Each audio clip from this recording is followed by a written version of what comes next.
Get out of here with that British crap. This is Merry Christmas territory, Pisco. Oh, is it? Happy Christmas and learn. Lib and Jolly. I should have thought of a Christmas pun before we started. Welcome to Lib and Learn, everybody. The only podcast where we learn about politics under the veil of Christmas. I'm a host, the Soy Pill. With me, as always, is Guy, Hutch, and Pisco. How's everybody doing today? Merry Christmas, all you non-Christmas enjoyers. So good. Great. Did you shave your head, Hutch? I gave it a fresh shave a couple days ago. Looks good, dude. Thanks. Very clean. Thanks. Speaking of things that Hutch is doing wrong, Hutch, I heard you really liked Avatar. I fucking actually love Avatar films. All of them. Okay, wait, real quick, yeah. before you tell me why and try to justify it to me, does this do anything for you? Yay! Yay! Keep doing that. You don't have to take that, Hutch. You don't have to take that. I make no apologies. I anybody who claims to love cinema, you're just lying if you go see Avatar in theaters and you don't have a good time. I saw Avatar 3 in a sketchy theater on my phone, and it was the same as the second one. It was they did the same thing. Exactly the same. Exactly the same. They did the whale fight again. He did the thing from the first movie. He's like, I got to unite all the tribes. Yeah, dude. It's comical how it is a just carbon copy of the first two films. Right. Okay, wait. So you're fully cognizant of just how lame it is, and yet you love it? You don't go to Avatar for the fucking story. You go because it's just like a visual spectacle. It's just a really fun experience in IMAX 3D. Plus, if you saw it in IMAX, you got to watch the prologue for the Odyssey, which was incredible. That looks phenomenal. Is that Nolan? Mm-hmm. Yeah. He went big. He went big for the next one. Yeah. So, is James Cameron still directing these? Yeah. Yeah, he's still alive and everything. Yeah. He's still alive. Holy shit. Did you know Sammy the Bull is still alive? Dead. I think I did know that. Bull, the mafia guy, he's alive. Pretty wild. I think I did know that. Regarding James Cameron, though, Paul Thomas Anderson, who I think is one of the best filmmakers alive right now, came out with what I think is the best movie that came out this year, one battle after another. He tells a story about how he went to film school, and one of the teachers in one of the classes he was taking said something like, If you're here to make another Terminator 2, then don't bother even coming here. He's basically implying that Terminator 2 was bad. And that was the thing that made Paul Thomas Anderson actually quit film school and just start pumping out movies, because he fucking loved Terminator 2. And speaking of Terminator 2, there was some homages to Terminator 2 in One Battle After Another, which is very random and you wouldn't expect that. But I didn't catch them. What were they? They're kind of subtle, but without getting into spoilers, remember the scene where Sean Penn is walking down the road and his face is all mangled? That's a good scene. Yeah. That was supposed to be kind of reminiscent of the T-1000 walking out of the fire. But yeah, I got that. I don't wish to speak ill of James Cameron, but I prefer Alien over Aliens. Yeah, same. I'm an Aliens fan. I saw the movie this weekend, and if Benicio del Toro doesn't win an Oscar for that performance, then this world deserves to go down in flames. He was amazing. He's great. He's the best character. I think he's the only character who was not completely incompetent. Actually, he just totally had his shit together. He was awesome. I will say, Hutch, the one scene that I did enjoy in Avatar was when Blue Stephen Lang, I forgot his character's name, is walking into the goth Avatar camp. And he just points at that one guy and gets sniped. He's like, yeah, just take that guy out. Yeah. That was pretty cool. But otherwise, don't waste your money for 3.5 hours of what you could go watch online right now, which is Avatar 2. So it is pretty funny how they do exactly the same story beats, a dozen exact same story beats that you can find in the first two Avatar movies. It's pretty funny. Yeah, even though oh my kids are captured again and we got to go rescue them. Again. Yeah, it's literally a dozen. Yeah. All right. Well, I'm glad to hear you had a great time, Hutch. That's good. I will say, you know what? It got me through waiting at the airport. Thanks. Did you really watch a Did you watch it at the airport? Phone? I will not disclose whether or not I did something illegal. That's infringement. All right. Maliciously. You wouldn't steal a car, would you? I would download a car if I could. I would steal a car if it was the apocalypse. Yeah. I mean, that seems like such an absolute statement. You would never steal a car. It's well, what if What if you No, I were would never. trying to I would escape never from burn a murder? Waymo. I would never steal a car. Well, wait, I would Hutch, never what did key you a think Tesla. about that scene where like Jake Sully, he goes into the camp of the water people, and then this Indian guy comes up and tells you to go to freebet.com and the slot machine appears on the front? That was kind of weird. I didn't think that really fit the movie It's at a little all. bit out of place. Yeah, that was really strange. Politics are happening though, guys. Oh, they're What is happening. going on? What are we saving, guys? LonerBox is joining us in 50 minutes. So obviously, I think we're going to save Labour Party and British stuff for him. But what are we going to cover before that? What are we stealing from him? I want to do TPUSA. I don't know about you guys. All right, Amfest. Yeah, Amfest was this weekend. It was I was there. It was wild. I wasn't in the. They didn't let me in. Well, you were there. I was there. I got past several security checkpoints without a badge. Surprisingly, I blended in enough until like the third one, and they're like, "Wait a minute, sir, where's your badge?" I'm like, "Oh, I don't have one." But I got pretty far, surprisingly. The trick is to ask people who are leaving if you can have a badge. Just give us some sob story. Be like, "Hey, man, I drove all the way here from LA and I couldn't get a ticket. Do you mind if I get your badge?" You know, I should have done that. There were a lot of extra badges out there. But I didn't blend in enough because it was like a wide spectrum of men, from young 18-year-old groypers to the 65-year-old boomers. But every woman was like the same level of blonde with plastic surgery. It was like every single one. It was crazy. It's like there's the Republican like Megyn Kelly archetype. They were all that. So yeah, I didn't fit either of those archetypes particularly well. Were you there with the Unfuck America tour, or were you there on your own? No, I was there with UFA, yeah. So we were tabling up front and, like, hey, come debate a liberal. They trespassed us because we were too close to the arena. So we had to, like, move away. But then yeah, we just had to move out to the sidewalk, and that was fine for the rest of the days. Got a bunch of weird, crazy interviews with all the people who are weird enough to spend $400 and fly across the country to go see, Republican Disneyland, essentially. Yeah. As our sideline reporter, how were the vibes? The whole I was very like skeptical of the Republican Civil War. I was like, this is not like, because after the Elon Musk thing, everyone's like, oh, this is it. They're splitting up, and then okay, now they're back together. Apparently, you can call your friend or your coworker a pedophile, and it's totally fine. You can come back, shake hands, and act like nothing happened. But this seemed really real. There really was that tension of like there's half of the group is the weird groyper racial stuff, and the other half is the Ben Shapiro, like, no, we got to keep our suits on and straighten our ties and kick out the other group. It was weird. It was very weird. And I don't know who's going to come out on top. I'm curious to see where this goes. Did you see the straw poll that was conducted of the 2028 candidate, the heir apparent, J.D. Vance, with like over 80% of the vote of the attendance? That is quite remarkable. Are you surprised?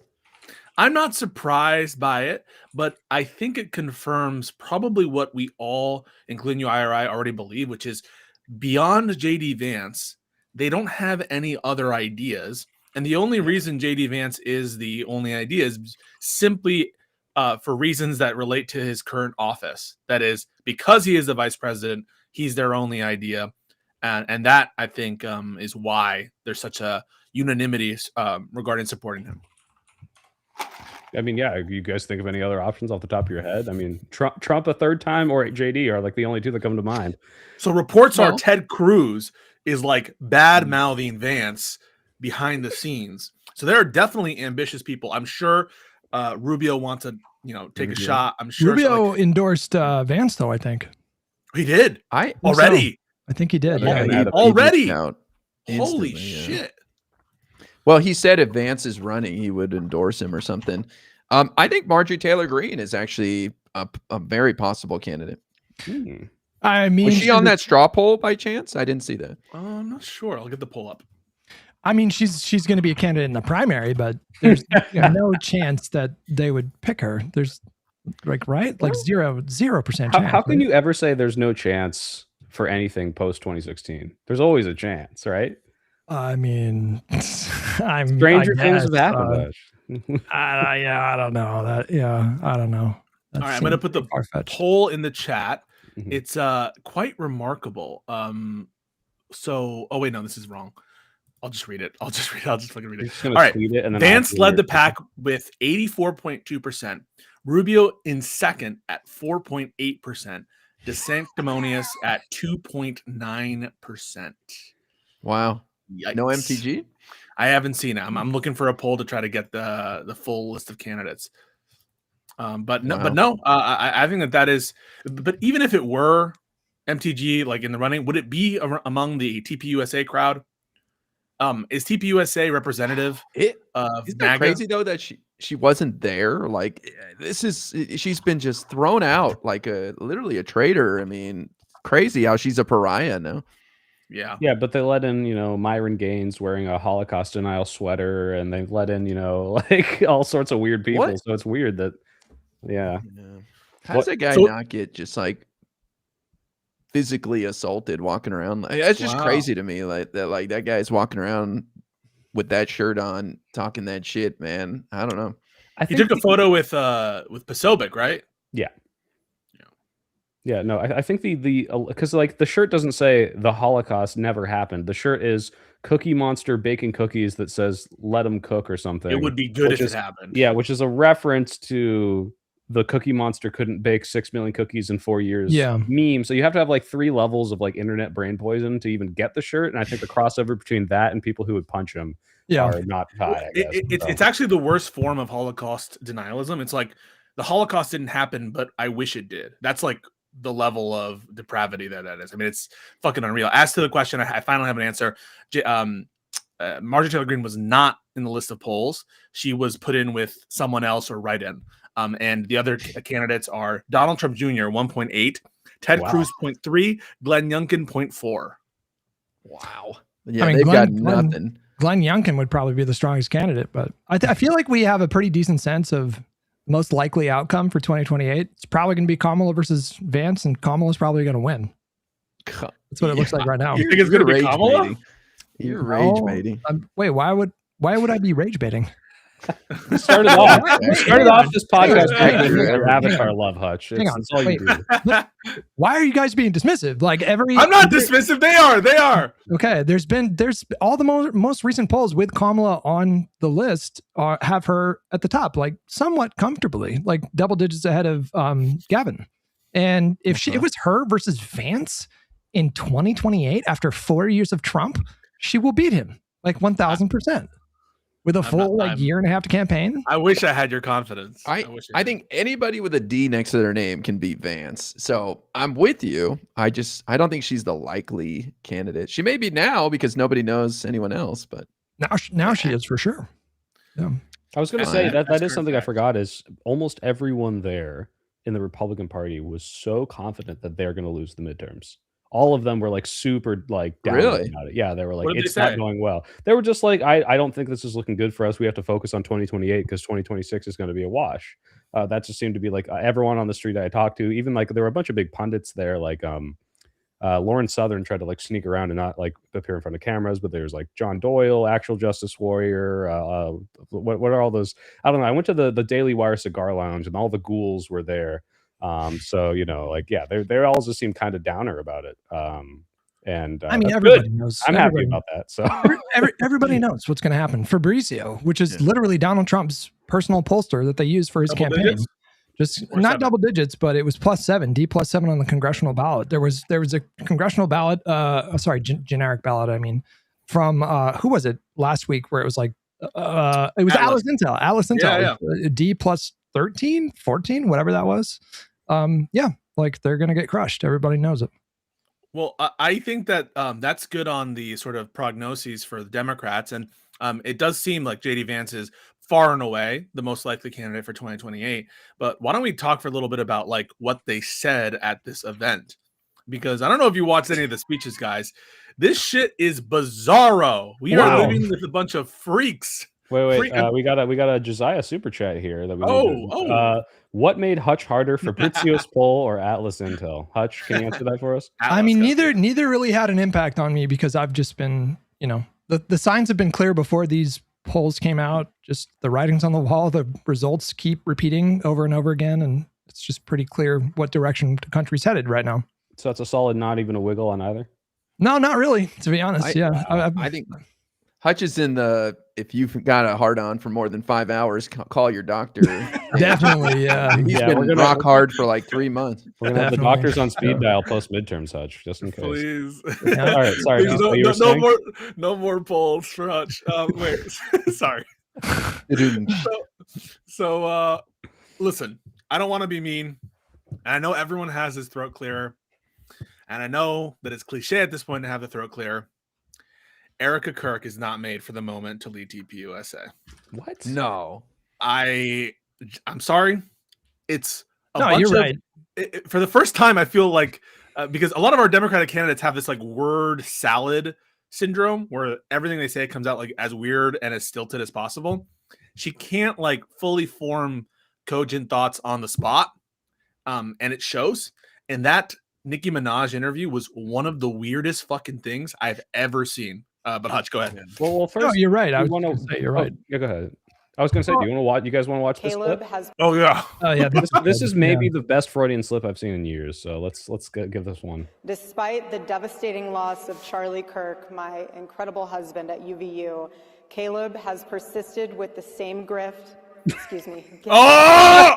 Oh! Oh no, I didn't see this! I didn't see this! No!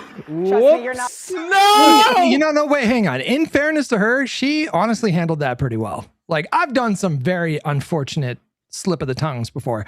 I almost said the N-word today on stream because When? Wait, what? I'm not even kidding. I don't remember you, the sequence Did of you the get mad word. at Prime Kai or Like, you something? just had like a slam dunk on Erica Kirk, and you turned this into like, hey, and here's how I almost said slurs this morning. But Like, we've all like combined words or set, like, you know what I mean? Like you like We've you all mix, said it. you mix all up right, the no, just front keep digging and the hole. and What the happened? back. What happened, Hutch? You How did mixed you up like, almost get the I N-word? don't remember. It was. I'm going to say this very carefully. Mhm. Hassan Piker called Nick Fuentes Booger Nick Okay. about 6 years ago. Okay. Mhm. That almost Yep. exited my mouth as like a hard R slur. Oh, I'm not even no. kidding. It got real Wow. close. Can you imagine Okay, that? I can see like somehow you take the end off of booger and put it at the end of Nick. Maybe That's what I'm saying. But if you watch that clip, Okay. I honestly think she took it in stride. It's not the worst. It's not the worst, most cringy moment of that. that's not the involving worst. Erica There's Kirk. one worse.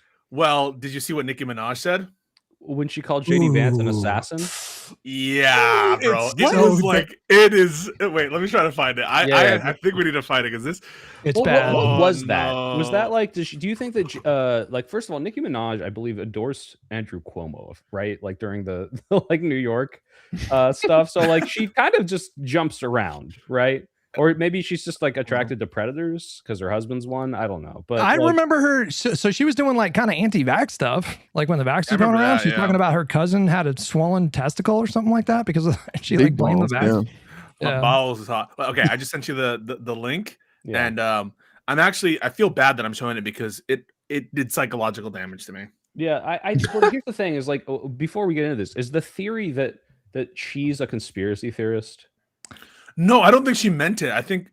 Well, I actually don't fucking know. Okay, well, let's watch. Let's analyze. And you This is have gonna hurt me. amazing role models like the assassin JD Vance, our vice president. like, And when I say that, like she paused. She No. Let the okay, clip but, play. but Let okay, it play. sorry, but she pauses. It's not like a slip of the tongue. She pauses and thinks about it, Assassin. and then Look at the models camera. like the He realizes what she did. Here, watch. assassin JD Vance, our vice president. And then here, watch. And She when I figures say it out. that, Here it comes. Oh God. Oh, what did I just say? And then they're laughing. And then she's laughing. Trust me, there's nothing new under the sun that I have not heard, so you're fine. Yes, we did. oh my god, Ow. is this live? It's live. There's pausing. She just looked at him. You have to laugh about it, truly. I have been called every single thing, and you know what? God is so good, you let it roll off your Oh back. my God. This is what What's Cam so Higby. beautiful about this moment, because if the internet wants to clip it, who cares? I love this woman. She's an amazing woman. She has a soul and a heart for the Lord. Oh, Here's like the thing that you need to understand about Erica Kirk that I think like really gives you a sense of how she just exists in the world primarily. she comes across as a bit of a religious zealot. And that's the thing that guides her rhetoric. It seems to guide her, beliefs and all that stuff. Like seems like pretty much a zealot is my sense of it. I put in the chat, so we have an intrepid reporter who's now part of the Pentagon press corps. If you wouldn't mind clicking that second link for us, Swipe Hill, because this is a person who's keeping the administration to account, and this is his take on what happened with Eric. You linked your reply. Can you link the original tweet? Because sure. Scroll up. Oh yeah, no worries. But real quick, while you're finding that, do you think that Erica maybe disagrees with Charlie? What do you think Charlie's take on all this is? Okay. No, I'm serious. What does Charlie think about Nicki Minaj, guys? Minaj, Cardi B. Okay, Nicki Minaj is causing dads to leave the home. Hold on a second. I don't think that's a good role model for 18-year-old black girls. Oh, no. I don't think that Why does songs he look that are like talking. Butthead from Beavis and Butthead with that hair? That's good hair. Charlie wouldn't have wanted this, guys. That's what I said every time they kicked us off the property. I said this isn't what Charlie would have wanted. Okay, Charlie would not have wanted to make Nicki Minaj there. I don't think. So Cam Higbee says, "Hey Sabrina Carpenter, we don't need your music anyway," and produces these 3 images of Erica Kirk talking to Nicki Minaj. And in response, I'm like, hey, dude, this was like the cringiest thing of all time. And this is his reply to me. I just put it again in just to get a sense of how much you have to debase yourself to be a reporter that is approved by the administration. He says, quote, "The interview was fantastic. I watched it in person. I thought they both did an amazing job." Absolutely cooked in the replies. Everyone's saying this is the one of the worst interviews ever. I watched the interview. It was word salad the entire time. There was no redeeming quality about it. She would go on these 3-minute diatribes where she says nothing. So yeah, I mean, this is the state of MAGA and MAGA reporters. They don't give a fuck. And that was just one of the insane, performances that happened at TPUSA. Yeah, that. I think we met Cam Higbee. He was drunk and screaming at Z at midnight outside the lounge, calling her a cunt and stuff. He's a weird one.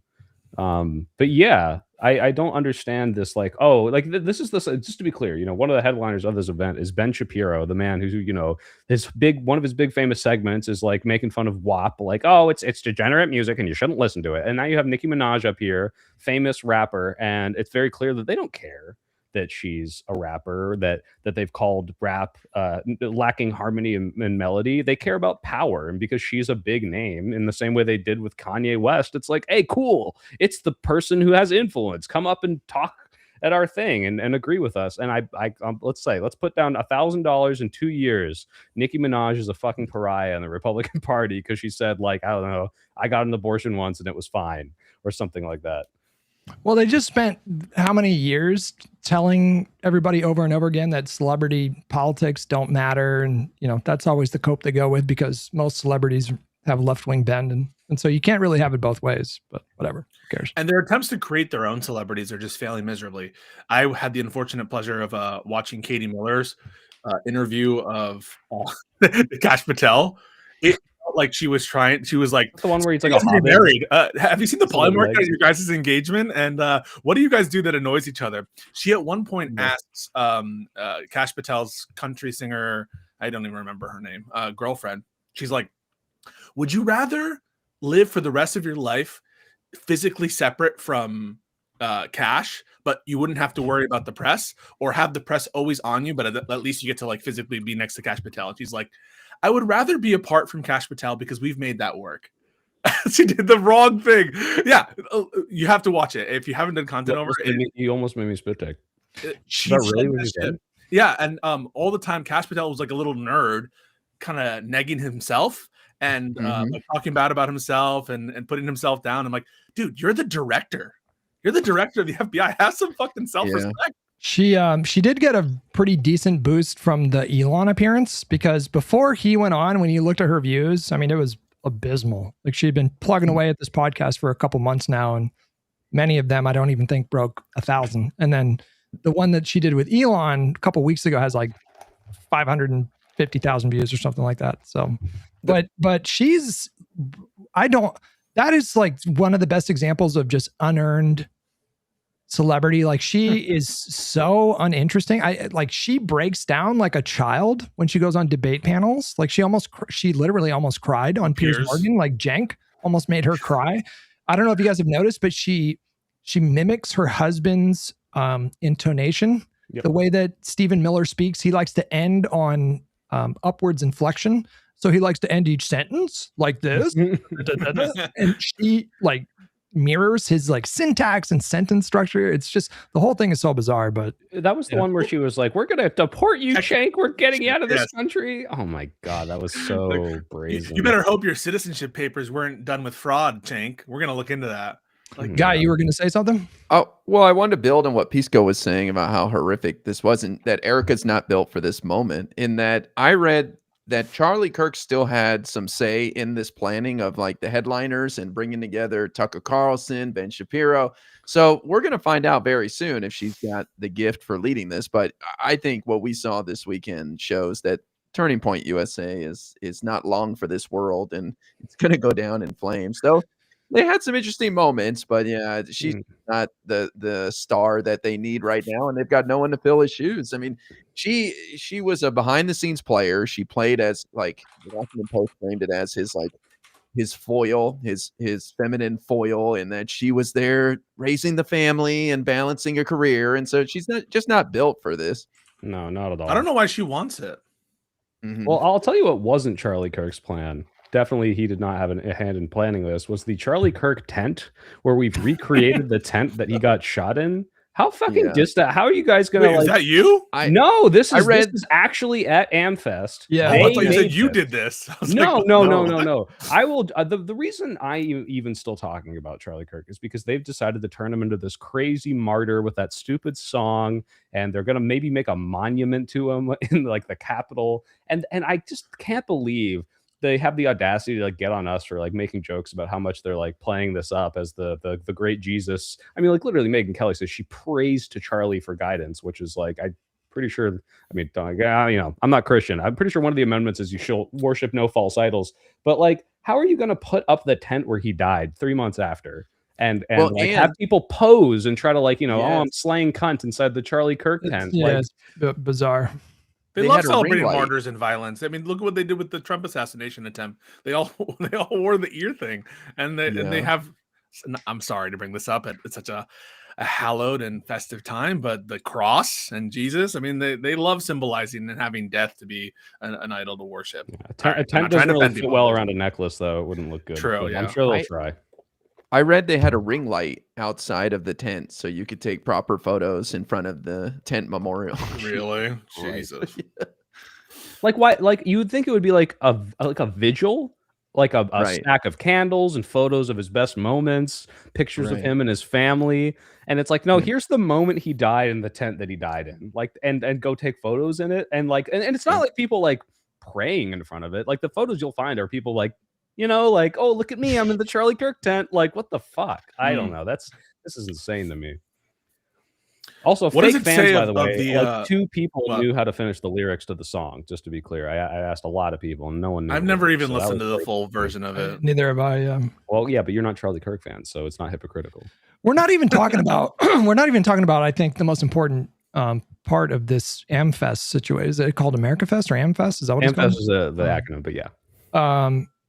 This is bigger than just like disunity within TPUSA, because what was on full display at this event was significant, substantial, impactful divisions within the broader Democratic Party. It turned into a sort of like airing of grievances. Ben Shapiro got up there, called out Tucker Carlson and Candace Owens, and JD Vance gets up there, and it's basically sticking up for Nick Fuentes and Tucker Carlson. And it was back to back too, Hutch. It wasn't like, it was like one guy's speech, maybe one speech in between, and then another speech completely calling out the guy 2 speeches ago. Yeah. Like, just, yeah. And the thing is, like with Ben Shapiro's speech, in a vacuum, he was making some very reasonable points. The only thing is that it's just so ironic coming from him, because he's talking about, the Republican Party making space for conspiracy theorists, as if that's a fucking new development, as if Candace Owens came along as like the first deranged conspiracy theorist that the Republican Party is cozied up to. And so, I found myself like very conflicted listening to his No, speech. fuck Like, Ben, dude. Don't be conflicted. No, Fuck I'm him. not. I don't mean maybe conflicted is not the No. right word, but I know what you mean. Like he's saying things that make sense in a vacuum. Yeah. That Yes, if some yeah. person said it, yeah, no, Yeah, I understand. But if you had said what Ben said about Candace Owens, I'd be like, "Yep, you're on the money, right?" But this rings completely hollow. Given one, you fucking hired her and amplified her. You sicked her on the black community, the gay community, yes, Democrats, like every other minority. But the instant she went after Jews, now it's a problem. So it's like this is his bed. So in the short term, I got a lot of people in my org and my friends there were like, "Oh wow, so based." And I was like, "Oh yeah, but also fuck this guy." Like this is him dealing with the consequences of his actions. She's also one of dozens of prominent conspiracy-addled right-wing conservative pundits, like dozens at this point. And when you look at the state of the Republican Party electorate, what was that poll that came out just like 2 weeks ago about the fucking Holocaust, where it was like 40% of the Republican Party think that the Holocaust was greatly exaggerated? Did you guys see that? I did not see that. Yeah, it's like a significant portion of the party. I mean, like the party itself has become entirely conspiratorial, and it's Nicki Minaj, the big ball, like conspiracy COVID thing. It's just they're one of their headliners, right? Like that's the mainstream. So Ben can complain about Candace, and it's like this is 20-25 years in the making, and this is most of you. So I mean, I'd rather be of their own making. I'd rather be Democrats right now, but I mean, something happened last week that I did not like. Did you guys see the thing where the head of the DNC decided to not release the post-2024 autopsy? The fuck is up with that? Oh, Ken Martin. Guy, you let's hear your thoughts on this one. Yeah, defend it, Guy. You're the DNC defender. I'll give the standard MAGA response now. I haven't read about it. I saw the headline. I saw the headline, but I heard some explanation in that, like, they don't want to dwell on the past because we're winning right now. And so it's like it's kind of pointless to focus on why we lost when we're doing so well right now. But I'd have to look further into it. I don't know. What are your thoughts on it? Those who don't learn from history are doomed to repeat it, Guy. Well, I think they should we're release doing it. very well right now, whatever we're doing.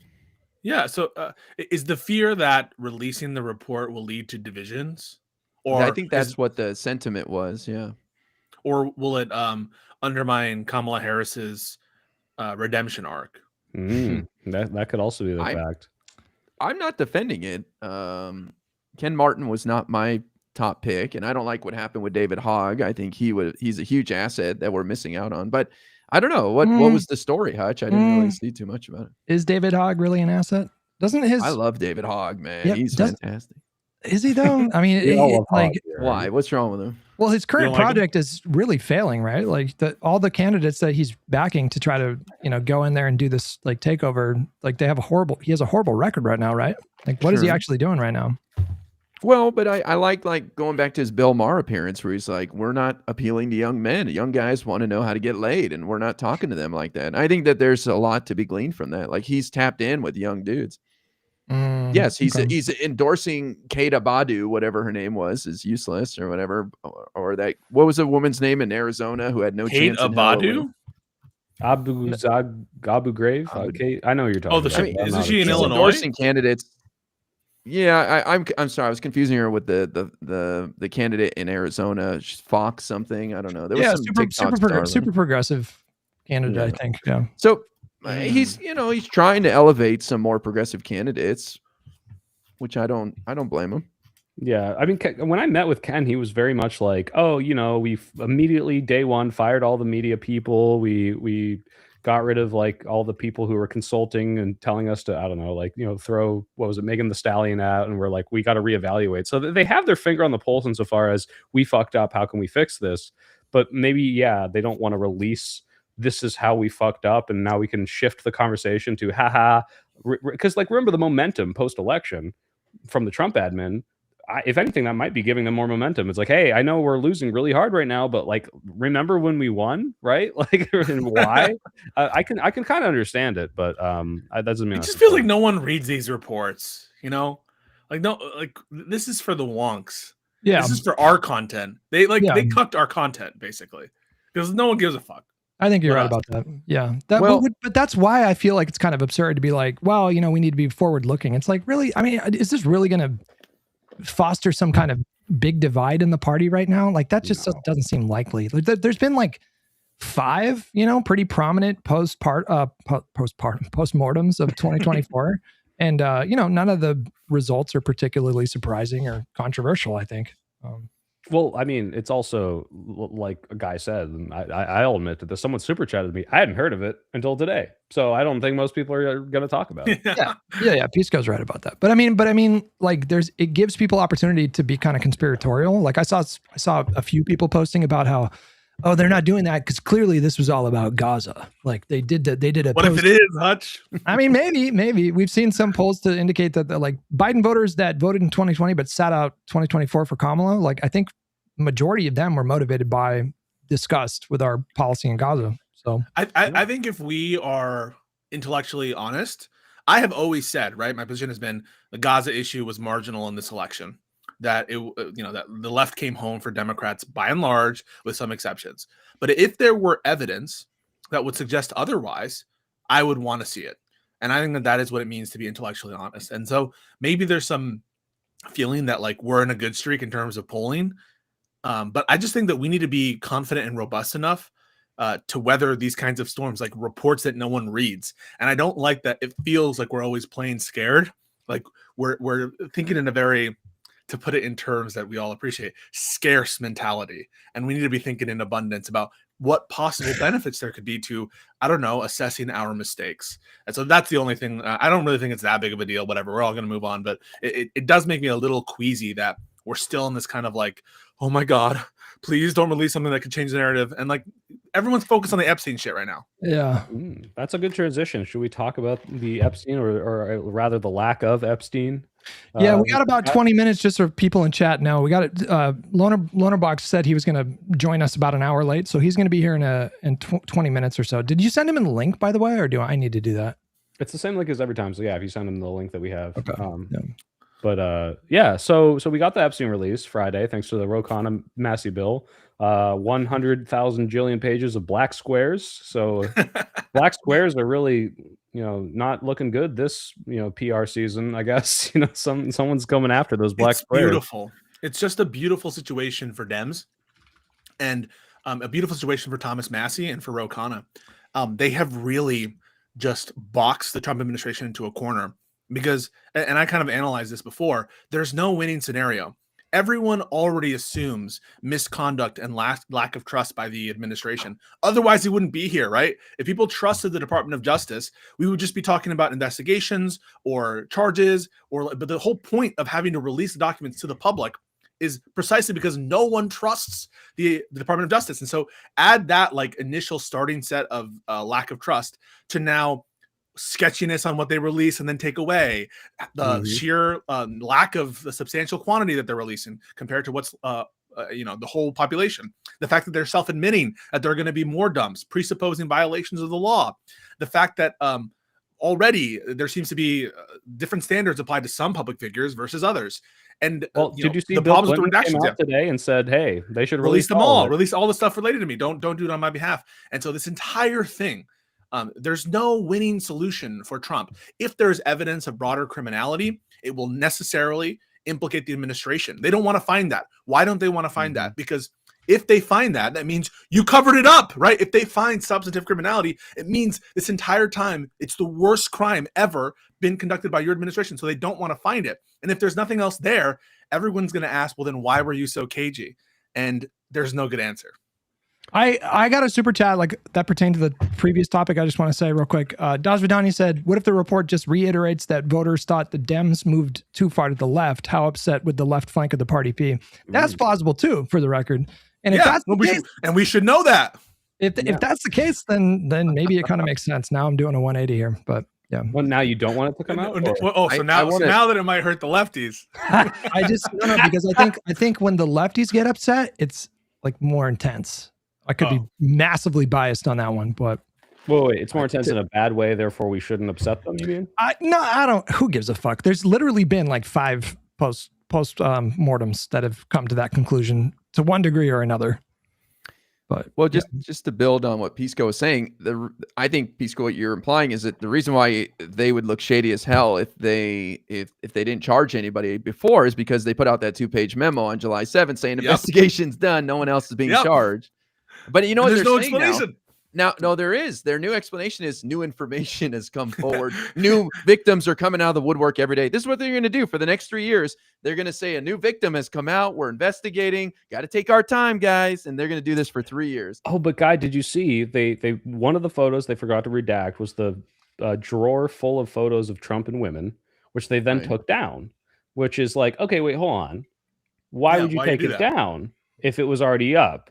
And obviously the answer is because they forgot to redact it. But I forgot who said it on the news. He's like, well, we found out that some of the girls might be potential victims that we want to protect. And it's like, are you Well, implying they did put it back up for the record? It's I think they either did. they did put it back up? Well, because what he said was They like, they asked then, are you implying that the victims are with Donald Trump in these photos? And he's like, that's not what I mean. It doesn't make any Well- sense. It doesn't make any sense, that explanation.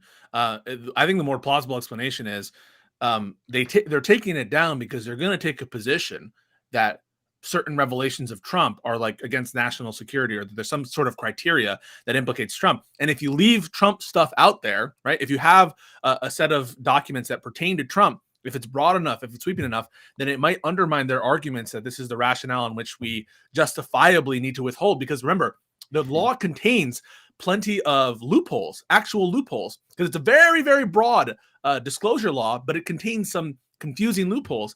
And it's kind of like it's almost like a devious law, because if he tries to take advantage of those loopholes, it's going to be suspicious as fuck. And it's going to cause a battle in the courts, which they're already previewing, the Democrats are previewing, in which Trump is ordering his DOJ to go to court to prevent further disclosures. How does that look? And so this entire thing, right, is premised on an upcoming legal battle in which Trump is going to be on the side of less disclosures, less revelations. He's going to be going to court to say, hey, don't release this stuff. And that looks even worse. And this issue is still going to be relevant, I think, by the time we get to the midterms. And I think you're going to see Democratic candidates running on, hey, elect me so that we can take the majority of the House and then just do endless subcommittee hearings. Like, I'm so sure that we're going to see so many subcommittee hearings starting about a year from now, when the Democrats take back the House. What did you think?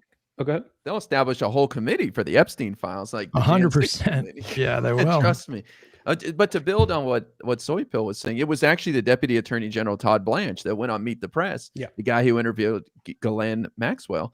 And he said that the victims actually reached out to him to take down those photos of Trump. And then they post the photos with no redactions. It's like, dude, there's no world in which you're talking to the victims. You've never reached out to them. They've demanded to talk to you. So now he's created this bullshit line that there's a pipeline of communication with the victims, which is total nonsense. Yeah.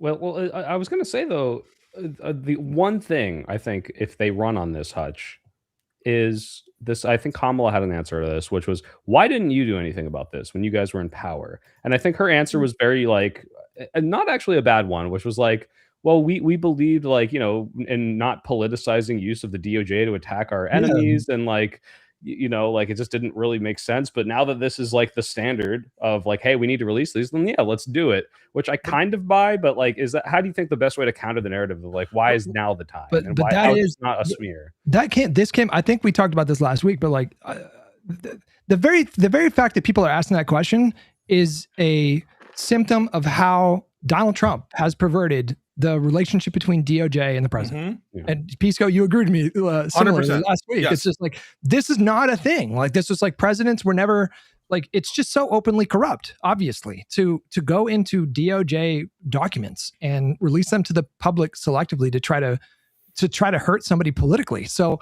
to answer the question, why didn't Biden and Kamala do this? It probably never fucking crossed They weren't his read mind. in on it. They're not. Biden was not getting updates and communications about Epstein because he wasn't involved in the day-to-day of the Department of Justice. That's part of the reason why I continue to defend Merrick Garland to the chagrin of many people. I think that's a pretty lib take of me to defend Merrick Garland. A lot of people don't agree with me, is because there was an independence and there was a disconnect between what the White House was doing and what the department was doing. But separate to that, right? And this might hurt you guys to hear, the Epstein stuff just wasn't as important to Democrats. They didn't run on it. And my guess is that the fact that the Trump MAGA movement has the Epstein file saga as a core myth, a core conspiracy as part of their broader global pedo conspiracies, right? That there's a cabal of globalist pedophiles that run the whole world. That might have something to do with a greater urgency to do Yeah. Epstein related stuff. And now that that's been brought to the forefront, of course, Democrats are not hypocritical in pursuing that if there is an express public interest in it that has now breached and become totally ubiquitous. Well, it's not that we didn't care. It's that we had confidence that Biden's DOJ was investigating. I mean, this is my argument when people tell me, well, why didn't Biden release the files? As far as we know, there was an active investigation all the way through Biden's administration. They could have been on the verge of indicting people, including Trump. No, and he Trump killed the prosecuted. investigation on July 7th. No, he prosecuted Ghislaine Maxwell. Like that's what the whole That's true too. We brought new charges against Ghislaine Maxwell for perjury, in fact. But yeah, we put her in prison. But again, for all we know, the investigation was heating up and was getting close to indictments by the time Biden left office. Who knows? But to back up what you guys said, Kamala said in an interview with some late night host, I don't remember who it was, but she said the reason why we didn't release the files is because we were not involved. We had distance between the DOJ and we respected the independence of the DOJ. Yeah. So we didn't demand they just release stuff about Trump or anyone. Here's what I think. I think if there was evidence of broader criminality, I think it's probable they would have brought cases. My guess is in there, there's embarrassing and maybe partial evidence of crime, but just not enough to sustain a charge beyond a reasonable doubt. I was going to say, that's my guess. This is like, well, this doesn't prove anything, but this looks awful, right? This is the one of the documents that came out. It says, during one of Doe's encounters with Epstein, he took her to Mar-a-Lago, where he introduced her to its owner, Donald Trump. Introducing 14-year-old Doe to Donald Trump, Epstein elbowed Trump playfully, asking him, referring to Doe, "This is a good one, right?" Yeah. Trump smiled and nodded in agreement. They both chuckled, and Doe felt uncomfortable, but at the time was too young to understand why. Like, this is not proof of any criminality, but like, gee, I wonder what that means, right? Yeah, like, what could that possibly I don't know. mean? I don't know that it's a federal crime to like leer in a creepy way at a 14-year-old. Now, is it creepy and fucked up and wrong? Of course it is. But could you, on the base of that, sustain a federal charge? I doubt it. There's probably a bunch of shit like that in there. Yeah. And I understand the DOJ has a policy not to release this kind of stuff. Should there have been a special counsel? I think there should have. I think there should have been a special counsel and that kind of stuff, but it wasn't a priority of the Department of Justice the way it is now. And it certainly wasn't a political priority for the Democrats in the White House to interfere in the, how the department manages its affairs. And that was up to the department. And that was a line that they didn't want to cross. Why do you say it wasn't a priority for the DOJ? We don't know. Right. I mean, is that unfair to assign say a special counsel to basically run down every conspiracy, right? That's fair. And I think that there should have been some assessment, because there is a public interest here, because these things have been festering, and there is, I think, a good reason for our government to respond to public sentiment in these kinds of cases and let us know, okay, what happened? Why didn't you charge? And in a special counsel type situation, you would see those kind of like declination decisions, those kinds of, why we did this, why we didn't do that. That seems like it would have been appropriate, something I would have supported.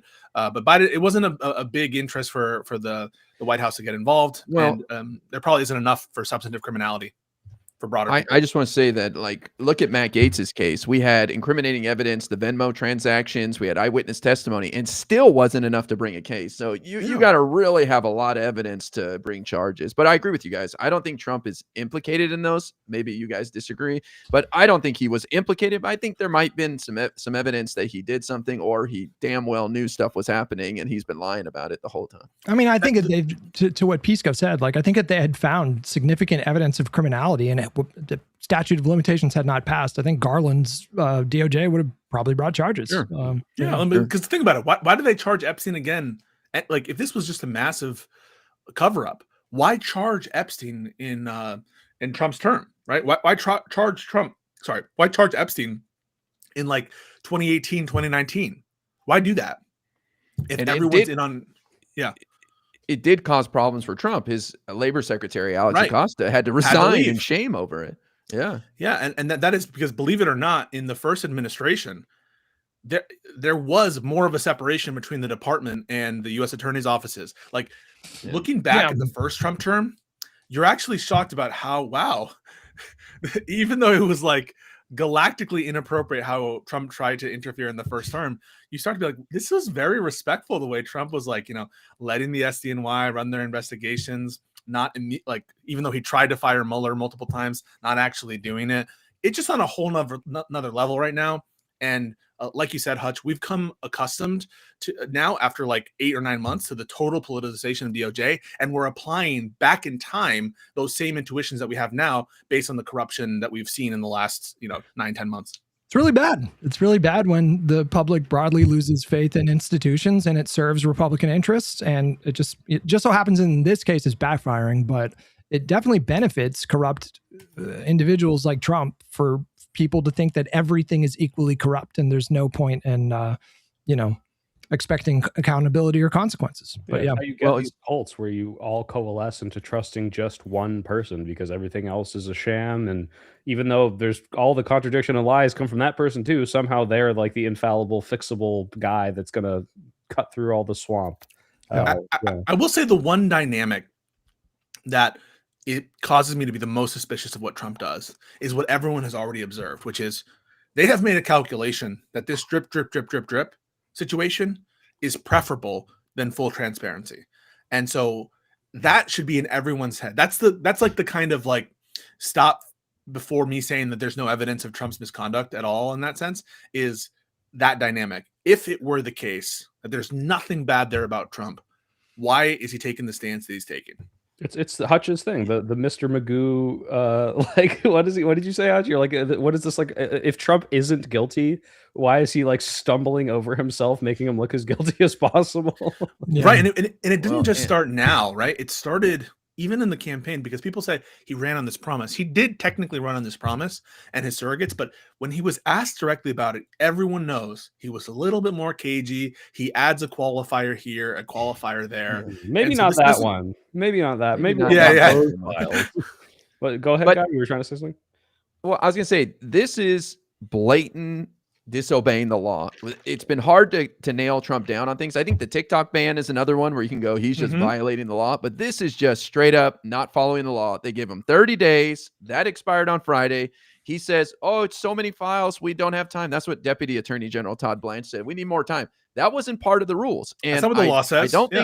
I don't think Congress would have passed a law and Trump sign it that they were incapable of complying with. They would have raised some concerns. We need a little more time than 30 days. Can you make it 60 days, 90 days?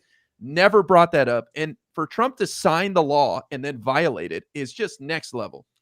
I will say, though, it is impossible. The task is impossible. I'm going to tell you right now. Yeah, like I agree. The 30-day, that's why this law is so devious. It's almost like they created the perfect weapon against it because you can say there are a lot of flaws in the law, but it is totally impossible to comply with. It says any document related to Epstein.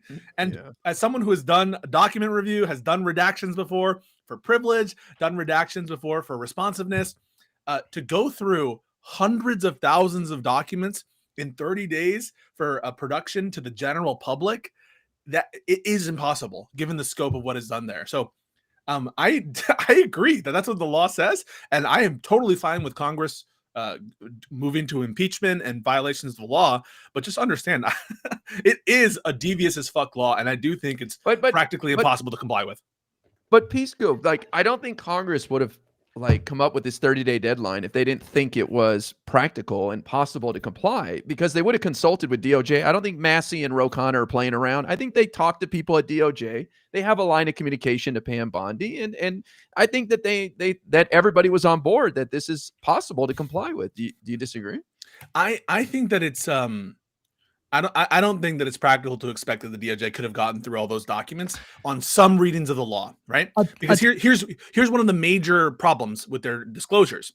They haven't like disclosed internal comms of DOJ and the charging decision, like communications. That is a big part of what we want to know is like what was DOJ was thinking, and they haven't even started to comply with that. Some accounts I think have like this is like a couple percentages of the total documents, and I just do think that this is a monumental task on plausible readings of the law. So maybe they thought it was doable, but in terms of what the kind of task this is, it's a big task. How do you figure though? Because Comey's team, which was a pretty small team at the FBI, it was like a team of like 7 people, 8 people. They went through like 50,000 of Hillary's emails during the Yeah, but- Anthony Weiner thing in like a week, in like less than a week, right? Here's differences. Difference number one, they didn't have to produce those documents to the public, so no redactions to apply. Okay, so number one, no redactions. And remember, if you're doing redactions on different iterations of chains, right, different email files, you want to make sure if you're making a redaction decision that it's consistent, right, throughout the different versions of whatever document you have. So you have the version control issue problem that is only present when you're producing documents either to another party or to the general public. You don't want to have inconsistent redactions. So you need to communicate every time you do that.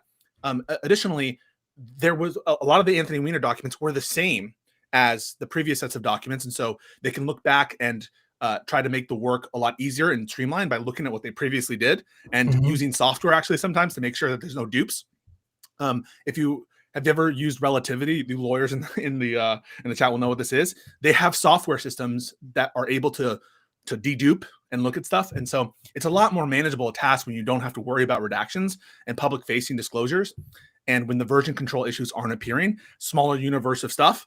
And so, yeah, that's why it's one laptop as opposed to every server in the DOJ. Just as a random aside, it's totally random. Go to the Discord, Soypill, and just put that picture up on the it's one of the funniest tweets I've ever seen in my fucking life. Oh no. Did you see this tweet? Yeah, hold on, let me see if I can. I don't even know what it means. There it is. Share. On. Your name is Germania and you claim to be from Latin America. When did your family immigrate? 1945?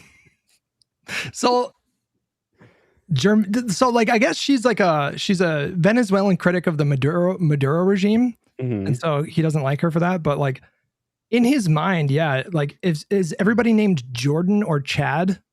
Like from Jordan or Chad? Like there's nobody in Germany named Germania. Like if you're in Germany, you're calling it Deutschland you're not calling it like one. This is a Latin American name. I will, Hutch, I will say. So there are clubs I know this, in Latin American countries where Germans appeared called La Germania or Germania Club. And it's a reference to like a German club. So that's it more is like a word. Argentina, right? Like how many Germans are in how many Germans? I know the club exists. I'll just say at a bare minimum, that club exists in Peru. But Germania isn't even the word for Germany in Spanish. It's Alemán, right? I know. Yeah. So Alemán is it is the word for German, but there are clubs known as Germania. I know they exist. That's all I'm saying. Now that doesn't mean that what he's saying makes any sense at all, but I just wanted to put that out there. That motherfucker. Can I just say I condemn Mike from PA. There you go. Wow. Well, if we're stalling for LonerBox to hop in here, speaking of censoring, did you guys see? I got a super chat about this. The Barry Weiss CCOT 60 Minutes thing.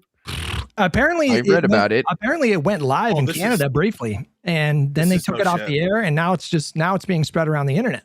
Now it's out there. But it's dangerous because I guess their excuse is that they didn't get an interview from the administration, so now it's a way to spike any story by saying, "Well, we didn't get the both sides. We didn't hear from the administration, so we can't run this." It's the stupidest reasoning that doesn't make any sense. So, this Barry Weiss person, you guys have heard of her. Total lightweight, total fucking. Just what are her skills? What has she ever done other than coin intellectual? You are turning into Trump. What is happening right now? Like, like you hear yourself? Like, no, I'm not saying you're wrong, but it's just like Barry Weiss, total lightweight. What is she even doing that? We don't like her. Like, no, but okay. So everything's ready to go, right? They haven't raised concerns with the stories. It's past legal compliance checks. It's past. The edits and all that stuff, and everyone's gun-ho. We're about to publish a story. And then at the last minute, she raises a bunch of concerns, which are like, has anyone asked if the administration feels bad that they send people to see caught? Like, bitch, this is the administration that is putting fucking Studio Ghibli versions of, deportations. They don't give a fuck. She's like, could we get Stephen Miller to talk about this and come and do an interview? Because we're not really advancing anything. How is it advancing the story to bring Stephen Miller in to just shit on immigrants for another 30 minutes? Like, we know Stephen Miller's perspective. So her objections make no fucking sense. It's clearly a lie. It's clearly done to help MAGA and Trump, and because of other concerns, perhaps related to mergers, perhaps related to other sorts of regulatory fears. And so, yeah, you shouldn't believe a word that Barry Weiss says. And she's doing exactly what everyone expected that she would do. Was she the one? She was going to start a university. It wasn't Trump U, but there was like the intellectual dark web university with Barry Wise. It was like, what do you guys remember what this was? Yeah, I think so. It's ringing bells. I don't remember the particulars, but it was like the free speech university, some stupid crap, some like dumb stunt, like the concept of calling it PragerU in the first place. So like she's already, ideologically captured. And the fact that she's now like running CBS is insane. This is a quote from Barry Weiss. Last month, many outlets, most notably the New York Times, exposed the horrific conditions at CCOT. Our story presents more of these powerful testimonies, and putting those accounts into the public record is valuable in and of itself. But if we're going to run another story about a topic that has been now much covered, we need to advance it. Among the ways to do so, does anyone in the administration or anyone prominent who defended the use of the Alien Enemies Act now regret it in light of what those Venezuelans endured at CCOT? What the fuck? Do you really think that is like a way to advance the stories, to ask them, hey, do you guys feel bad? Do you really feel bad? Imagine they Stephen love Miller it. going up there. And, guys, after careful review, I've seen some photos of CCOT and we're reversing policy. Yeah. It's absolutely awful there. Well, somebody that worked. Go ahead, Guy. Well, just using, are they going to regret using the Alien Enemies Act? No way. That's no definitely way, not. Well, speaking of which, did you guys see a federal judge ruled that the deportations based on the Alien Enemies Act were unconstitutional? That just happened like within the last hour and a half.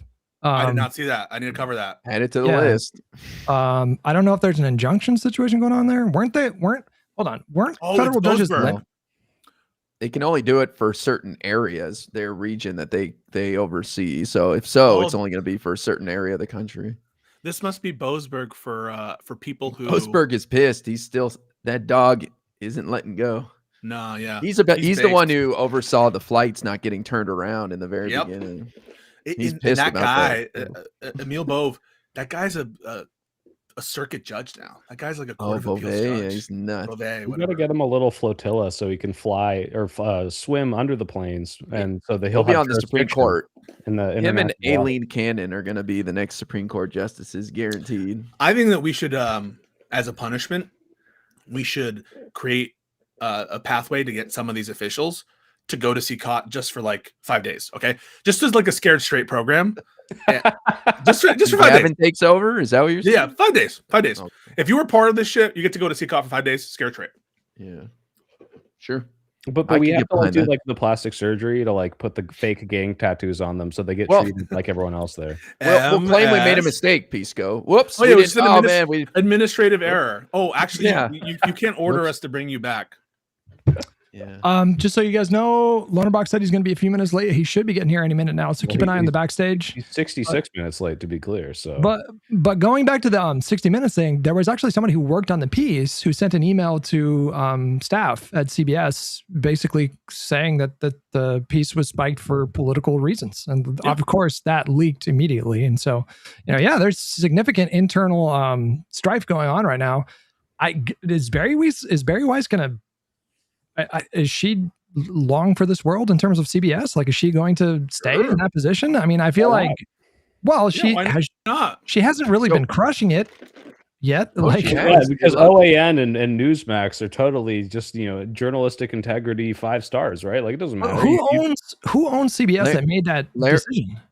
Larry Ellison's son is running the conglomerate Paramount or whatever that bought CBS and is loving it. And Larry Ellison is a close confidant of Trump. He's like second richest man in the world. So no, they're thrilled, dude. This was all about like the licensing deal, right? Like because they needed the approval from the admin. So like this could be, well, not forever, but this is pretty permanent until the admin switches up, right? So okay. Has Trump been a little quiet in the last few days? No, he wasn't at Amfest. But he hasn't been quiet. No, he does daily announcements, like. What did he announce this a couple days ago? He did something today. Last week he what did he did rescheduled marijuana. We didn't even that was actually last week. That's actually good, right? We didn't even talk about his fucking presidential address. That was literally just a fucking God rant like a Fox News rant that we've I heard didn't watch 1,000 it. times. That's right. Well, Not because boring. everyone was Watch so ready for it to No. be like, we're going War to war with with Venezuela. Venezuela. Yeah, And when yeah. it came out and it was just like, you know, the Trump We added hour. 20 trillion to the GDP, you know, like everybody, like, yeah, it's just like literally just the same rant we've heard 1,000 times. Like Yeah. that was the best example of this could have been a fucking email that has ever existed in the history of that phrase. Yeah, it was bananas. Well, even then though, did he not today just announce that there's going to be land strikes in Venezuela? What we've seen is like the 3rd oil tanker now, I think. So we are gearing up for it. He just didn't We're have to announce pursuing it. We're pursuing. I don't know what that means, but we're chasing it for some reason. But we're just following it around. LonerBox kind of Yeah. thinks they're based. I think he thinks They won't let us on. I guess. Wait, he thinks chasing the Venezuelan oil ship is based?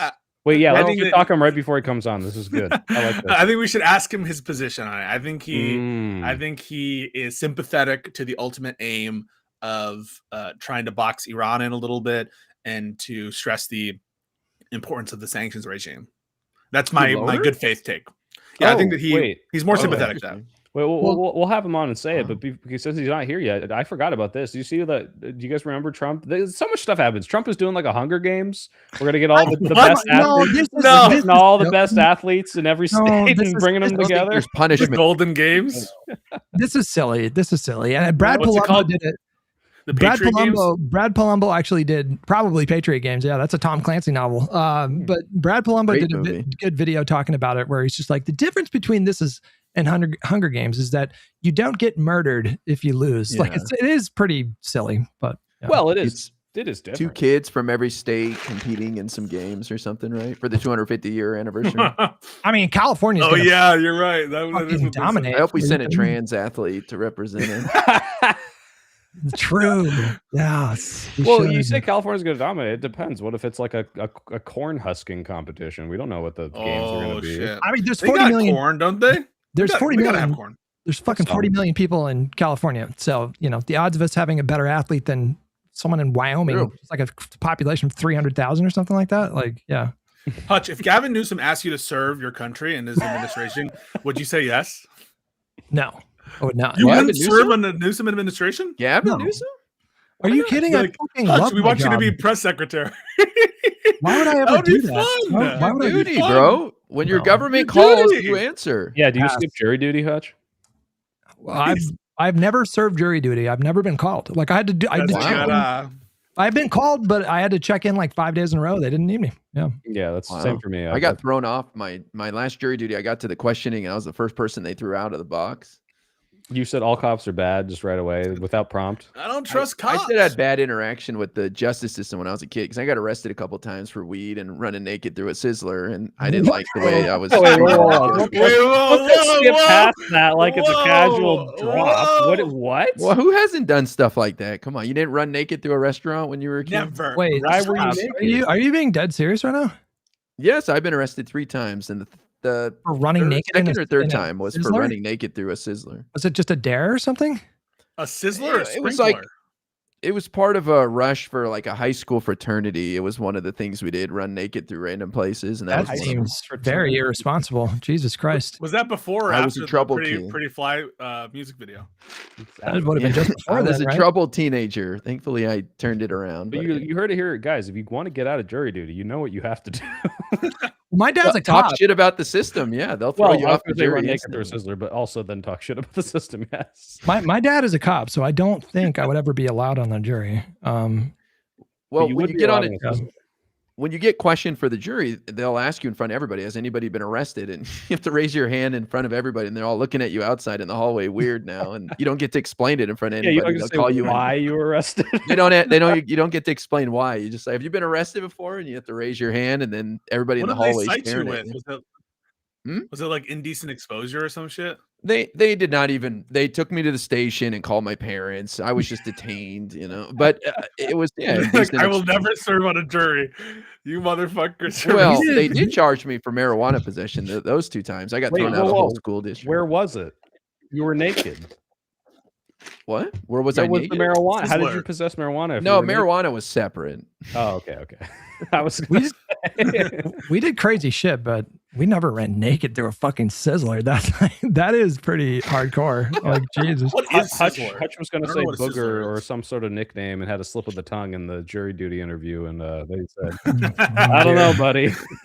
I got so close to saying it. He had a Larry David moment. we used to go like, you know, those, like, what's the opposite of like a speed bump where it's like a speed dip, like it dips in the road, you know? Dip, yeah.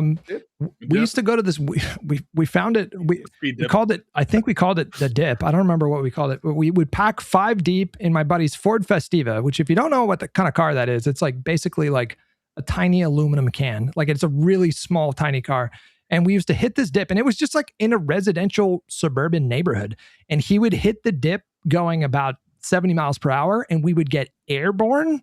And when the car landed, sparks flew out. One time the brakes didn't work all the way, and we ended up all the way on somebody's fucking front lawn who was doing his dishes and saw the fucking whole thing happen. Yeah, anyways. LonerBox, welcome. What a time to jump in. Hey guys. What a box. How's it going? Thanks for having me, guys. Happy Christmas. There, now you're allowed to say it, Pisco. Now you're allowed to say it. Happy Christmas. Man. Happy Boxing Day. Happy Boxing Day. Happy Christmas. How's it going? Are you happy that Anthony Joshua beat the fuck out of Jake Paul? Yeah, woke is back, isn't it? I have no idea if the other guy's woke, but that's what I was told. It is back. It's very much back. Because also Andrew Tate got his fucking his face was just blue, bro. It was blue. I'm just like, yeah, what the fuck? I love fighting sports now. LonerBox, I think a lot of people in the community are familiar with you, but why don't you introduce yourself? Who are you? What do you do? Where can people find you? We'll do this at the end as well, but you know, who is this guy? What's going on? LonerBox, I'm a YouTuber, okay? I talk about politics sometimes. You play WoW? How tall are you? You seem tall. I'm 6'2". Well, actually, I'm like TM 6'2", 6'2" TM, like a real one. You know when people say they're a height and then you meet them, like some people say they're 6'2", and you turn up. It's a little wiggle room. And you need to check I your can tail 'cause confirm. you're short a few fucking. Yeah, that's crazy. I'm 6'3". Yeah. I'm not 6'2", but yeah, that's crazy. You're 6'3"? Yeah, I'm not bragging, but I'm taller than you. He's tall. Yeah. He's tall. Yeah, Would you call yourself 6'4" when you had hair? Oh, low blow. That's fair. I brought that on myself. That's fair. Loner, speaking of hair, you have a great set of hair. You have good hair. I Yeah. think we all have good hair here, guys. Come on. Well, You right now, Raquel. so, you just haven't brushed it today. so Loner, I wanted you to come on and be our consultant and tell us what's going on with fucking UK politics. What is the state of things? Apparently, Labour's not doing great. It's all pretty. You guys are fucked. It's all pretty unprecedented. Yeah, we're used to having 2 very old school parties running pretty much everything, and now the polls can never decide who's in second place. First place is solidly the Reform Party, who are basically the closest we're going to get to MAGA and strange sympathies with Russia and anti-immigration and economic policy. So yeah, we're looking forward to it. They're probably going to be the largest party in the next election unless something big changes. That's where we are now. We're kind of unique in the UK compared to Europe because most of Europe has had, for the last 10, 15 years, they have been having this surge of far-right parties where they suddenly get between like 15, 20, 25% in the polls, and they start to maybe influence elections, or they can even get in power.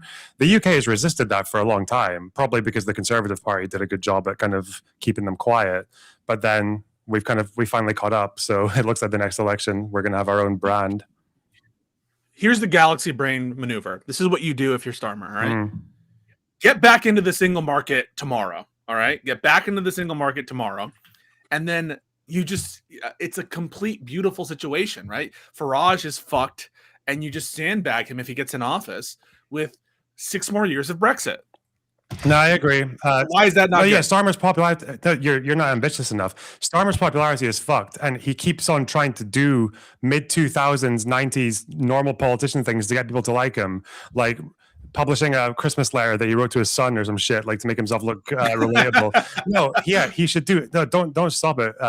Going back into the single market, like raise taxes on the middle and upper class and fund cool social programs that everyone actually wants to see funded, increase defense and help Ukraine more, like do all the things, because everyone's going to hate you anyway. Like you might as well. You've got the majority. Well, Just go blast Yeah, it. he should do Bidenomics. Yeah. I was going to ask, isn't his leadership on Ukraine giving him a big boost, or is that not what people are concerned about? It's not giving him a big boost, no. Like we've had, no, it's not, because our most popular party in the UK is one where one of the members, who was actually quite close to Farage, was he was caught and is going to jail now because he was taking bribes from Russians for talking points. Okay.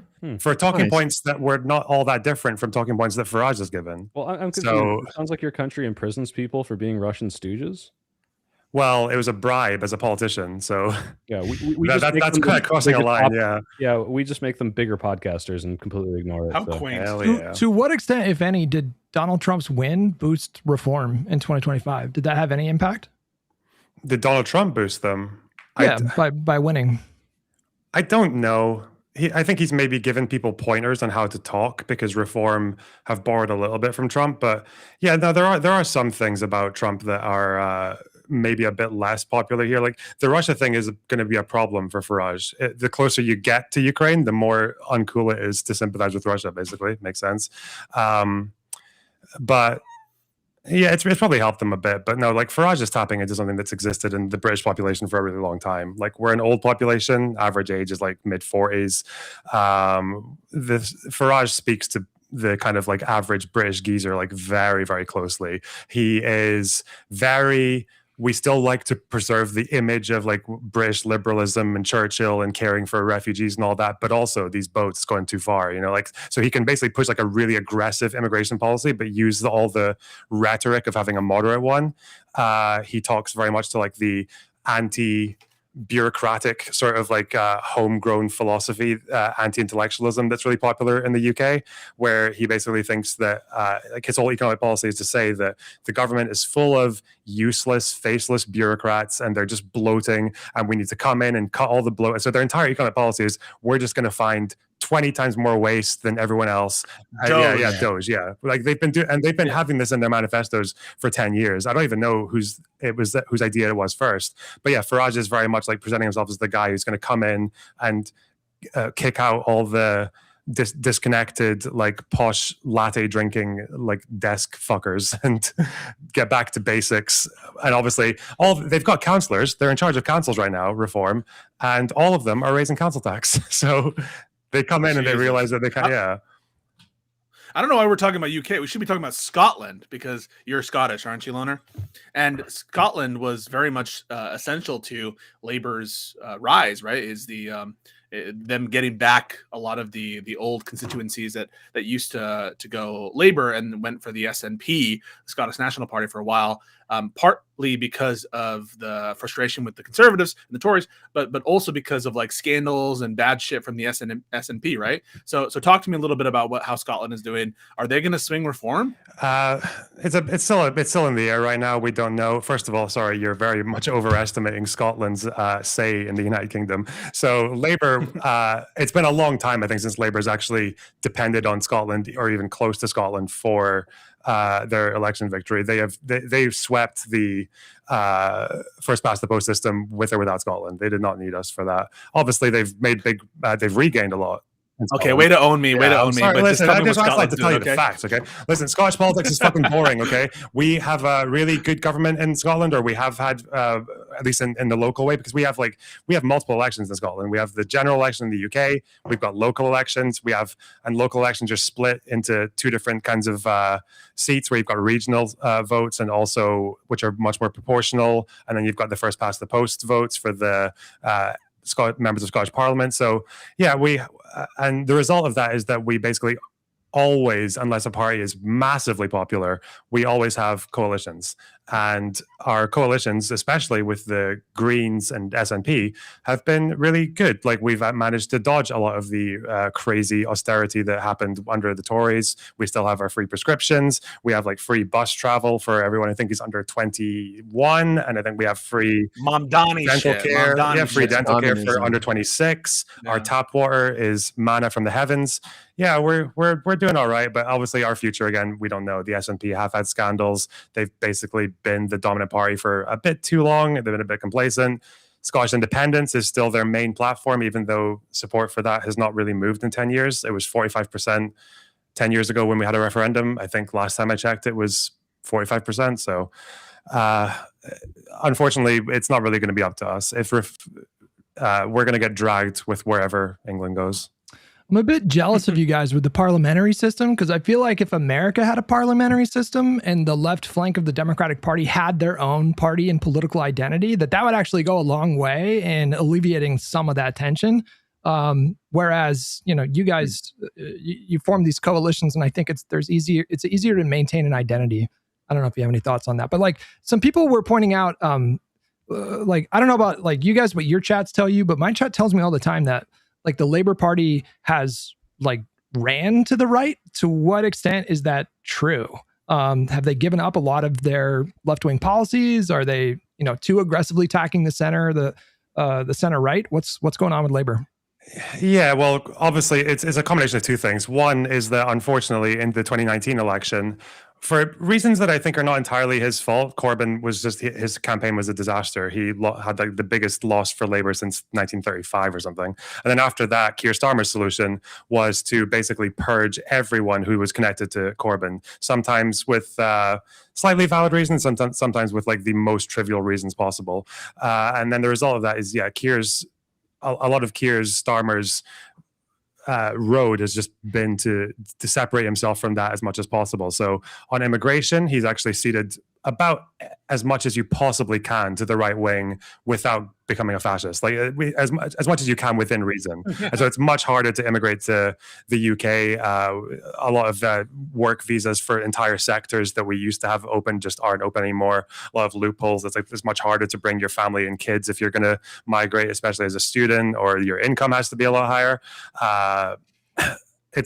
So they've done that on immigration. On economics, they've basically said that they would stay with Tory fiscal policy. So there's no ambition in terms of, he promised not to raise income tax. So now they're just trying to do like, well, there's like a mansion tax, which is a good idea, but it's not going to raise that much. So the problem is that unlike, I think, even Biden, there's not really any new and exciting economic policy that they can claim. There's just he needs to break his promises. Sorry? He needs to break his promises. He does need to break his promises, or he shouldn't have made them in the first place. Yeah. Like, yeah. He's less popular. Like he's less popular than politicians who did. Yeah, he's less popular than politicians who did break promises. So why not? Hey. Well, yeah, no, it kind of feels like the Boris Johnson situation where he was just like blatantly lying everywhere, and it does feel like Boris is still in good standing among some members, or there are people who want to bring back Boris, right? I mean, I don't understand if he's hated, and there are even reports. I always see like news stories. Is Labour going to kick out Starmer? Is there going to be an internal coup? Because that's all it would take, right? Is like a no confidence motion or something like that. Labour could, if it wanted to, get rid of Starmer, but it just feels like that would be, I don't know, a sign, and a disastrous sign for Labour in the future. Listen, unless you've seen something I haven't, I'm going to correct a bit of the disinformation again. Okay, Boris Johnson is fucked in terms of any popularity anymore, because among conservatives, the Conservative Party, maybe not, no, but instead, well, among conservatives who are going to, in terms of right-wingers who are going to decide the vote in the next election, yeah. The problem is that when we left the European Union, the Tories' migration policy left a lot of options that would have allowed just a massive number of people to come in, and also coincided with like 3 refugee crises, with Afghanistan, Ukraine, and Hong Kong. But like Boris Johnson, in terms of replacing the European migrants, brought in like new student visas, for example, which made it really easy for they targeted mostly Nigeria and India, and it meant that if you came on a student visa, you could bring dependents. So most people who came in relation to student visas under Boris Johnson's new policy were the kids and spouses of students, which means that they're getting the NHS paid for, but the education is not getting paid for by the way. So yeah, we basically had like net migration of almost 1 million. So right wingers they call it the Boris wave. They call that migration wave the Boris wave. So he's gonna. Oh, so they hate him for being too pro immigration. He would have a hard time bouncing back from that. I mean, he's trying to blame like the bureaucrats. So maybe he'll find somewhere there, but I don't know. I think it's unlikely. I could be wrong. What else? Fuck. What were you asking me? I'm sorry. That was it. We're just talking UK shit. Okay. I don't know. You guys about Epstein at all? I mean, Yeah, you guys does America? You guys brought him on just to talk UK stuff. I'm sure he's got plenty of thoughts on what's going on here. Yeah, I guess we were talking shit about your Venezuela. No, we just were curious of your takes on the Venezuelan oil tankers and the Maduro regime and all that. Oh yeah, the tankers. Well, it's not. I don't think my take's that controversial on the tankers. Maybe Fisco disagreed. When it comes to like any military action, there's the act itself, and then there's also what broader goal is it in aid of, right? Like I can go to any random country and kill like 20 soldiers. It's like, okay, yeah, they're legal military targets, but it's like, okay, but why are you killing 20 soldiers? I don't know, just felt like it. Well, so obviously, like when it comes to Russian, in terms of the tankers, they've already kind of gone against this principle because the second, I think there's been 2 more seizures since the first one, right? Yep. Or at least one. Apparently the third one we're following. Is that right, Guy? We're just following. Yeah, they're following a ship. Yeah. My chat told me they gave up, but yeah, they were just following one of them. Okay. Well, we were following it. Yeah, I mean, we were following it. I have nothing against European countries or the United States going after the Russian shadow fleet. You can say it's against maritime law, or that maritime law is kind of vague on what you can do there, but I actually don't care. I think that Russia is exploiting that law. Do you think international law is a meme and kind of like who cares a fuck?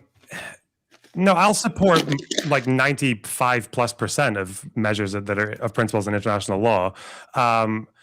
The problem is that what do you do when you've got Russia aggressing on a country that everyone basically disagrees with that action is completely unjustified, and then you can't do international sanctions on Russia because they're in the Security Council. So you've got nothing else other than individual nations that can do their own sanctions, but then they can only enforce them definitively within their own wars, and even then that has legal problems, as has happened in Europe. So when I'm seeing this like Russian shadow oil fleet that is basically like there to fund the Russian war machine to invade Ukraine, like if someone catches that ship and impounds it, and yeah, I don't care. I think it's wait.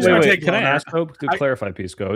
Is the implication that the Trump regime is being vehemently anti-Russia, pro-sanction, where they can with this, or is it? Because I would not believe that is their intent, even if that might be a side effect of what. Oh yeah, that's the caveat, right? Like the policy goal is it's nothing to do with Russia, right? The policy position is to fuck with Venezuela, which I don't support at all. Yes. So yeah, right. So I'm someone who cares. Go for it, Ira. Well, no, you had a thought on it. Please go ahead. I was just going to say, like, I care a lot about actual motivations, and I fucking hate pretexts. And so maybe I would hear you that, like, international law, just a meme. And maybe I'll hear you that, it's not settled under U.S. law, the extent to which some of these treaties are self-executed. Maybe I'll hear you that it's not settled whether the U.S. has jurisdiction, and so we might as well try. Maybe I could hear all that if I actually believe the motivation that was underlying this purported action, which is if we really cared about the aggression from Russia, we should start first by doing things that are very clearly legal and within our authority, such as giving unrestricted amounts of aid to Ukraine and supporting them in their diplomatic efforts. And the Trump administration has shown no desire to truly help Ukraine the way it deserves to be helped. And on that basis, I view, and you do as well, that these actions are just pretext to warmonger with Venezuela, an action that I'm against. I'm against that stuff. And I'm against also the bombing of Iran. And so given that, I'm not in support of it as a policy matter, even if I took the view that international law or maritime law were just memes. Well, forgive me, but I think what you guys are saying is this is the Trump administration actually supporting the sanctions and taking action, because my understanding is these tankers are like Venezuelan oil that's going to Cuba, and also like Iran like are using them as well. Like I don't understand the Russia connection beyond just the Trump administration standing up for sanctions. Is that what you're saying? Yeah, can you elaborate on Russian shadow fleet? Well, because the tankers we boarded aren't Russian, part of the Russian shadow fleet, are they? The first one was. It's owned by a guy it's owned by a guy called Artemov, I think his name is. Yeah, that's why it was sanctioned under the Biden administration, actually, because it was so the tanker, the connection is basically that Russia is sanctioned by so many countries that it can't go into the territorial waters of like European countries or the USA. But what they can do is they can have this fleet that is filled with ships that are registered to one country, but that country might not necessarily agree that it's registered to them, or they will have like devices on them that can scramble people's data so that they can't get tracked. And then they allow Russia to sell their oil. And also, as part of, because it's a fleet, they can also deal with other countries that are allies of theirs, like China and also Iran, because Iranian oil is also smuggled with this Russian fleet. It's blended with the oil, and that's why when it goes to Venezuela as well, there's like going to be some Iranian oil on there sometimes, and that's why that first ship, they said it was going to Cuba, but that wasn't its final destination. Its load was too big to go to Cuba. It was going to China probably, or Iran, Russia. I don't know why someone who this real Kathy Doyle is in chat who's asking me why I support. I have never in my entire life supported the Venezuelan strikes on boats. That person's a liar. They lie to me all the time. So it's busted. Just a PSA. Real Kathy Doyle is a liar, a lying cunt. Ask them for evidence. Fuck off. Anyway. All right. Well, she's. Please don't be from my chat. Please don't be from my chat. That's a good segue, because I wanted to ask you, lean into the slop a little bit. Why do lefties hate you more than like 1,000 other liberals that I feel like are who espouse views that are more contrary to their cause, but for some reason they really fucking hate you, bro? Like, can you explain that? Like, when did that start? Because didn't you start with BreadTube? Weren't you like a pretty far lefty like BreadTuber at one point? Socialist. You were a socialist. Yeah, I was a socialist. LonerBox, you were a socialist. I was a Corbyn throwing. Yeah, I was an open. Are you a socialist still? No. Are you still a socialist? No, I'm a social democrat now. What? Okay. Yeah. Oh wow. That's a kind of. Listen, Hutch. I came here to talk. I came here to talk to my lib friends about lib stuff. Okay, we can do drama slop another time. Okay, I'm just saying. I love this guy. I love this guy. The answer is really simple, right? Like, it's a narcissism of small differences. People, like, the worst thing for any political extremist group or political radical is a traitor, right? Like, that's so obviously that's worse. Yeah. Okay. But LonerBox, are you not a leftist anymore? I mean, I'm a left social democrat. Like, I still support co-ops. I still support I'm very liberal on immigration, and yeah. Well, fine. Yeah. What let's chart your maturation, or the development of your views. What caused you to stop using the label socialist? Few things. One is the European. You guys know this. The European American difference, right? I think you guys had this argument when you were talking about socialism in that panel. Yes. Yeah.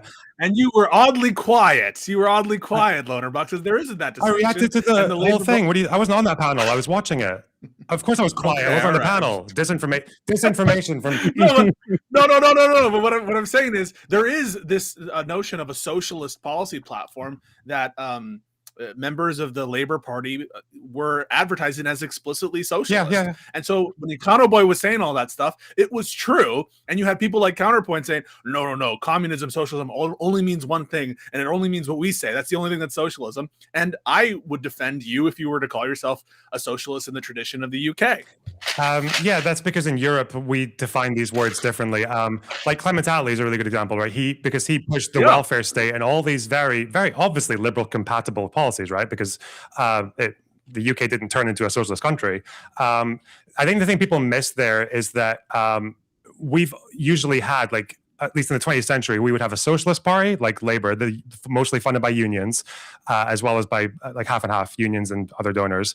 And then we would have communist parties. The Communist Party in the UK hated Clement Attlee, and he hated them. He hunted them down, actually. Yeah. The closest we ever came to McCarthyism in the UK was under Attlee. Lots of civil servants lost their jobs.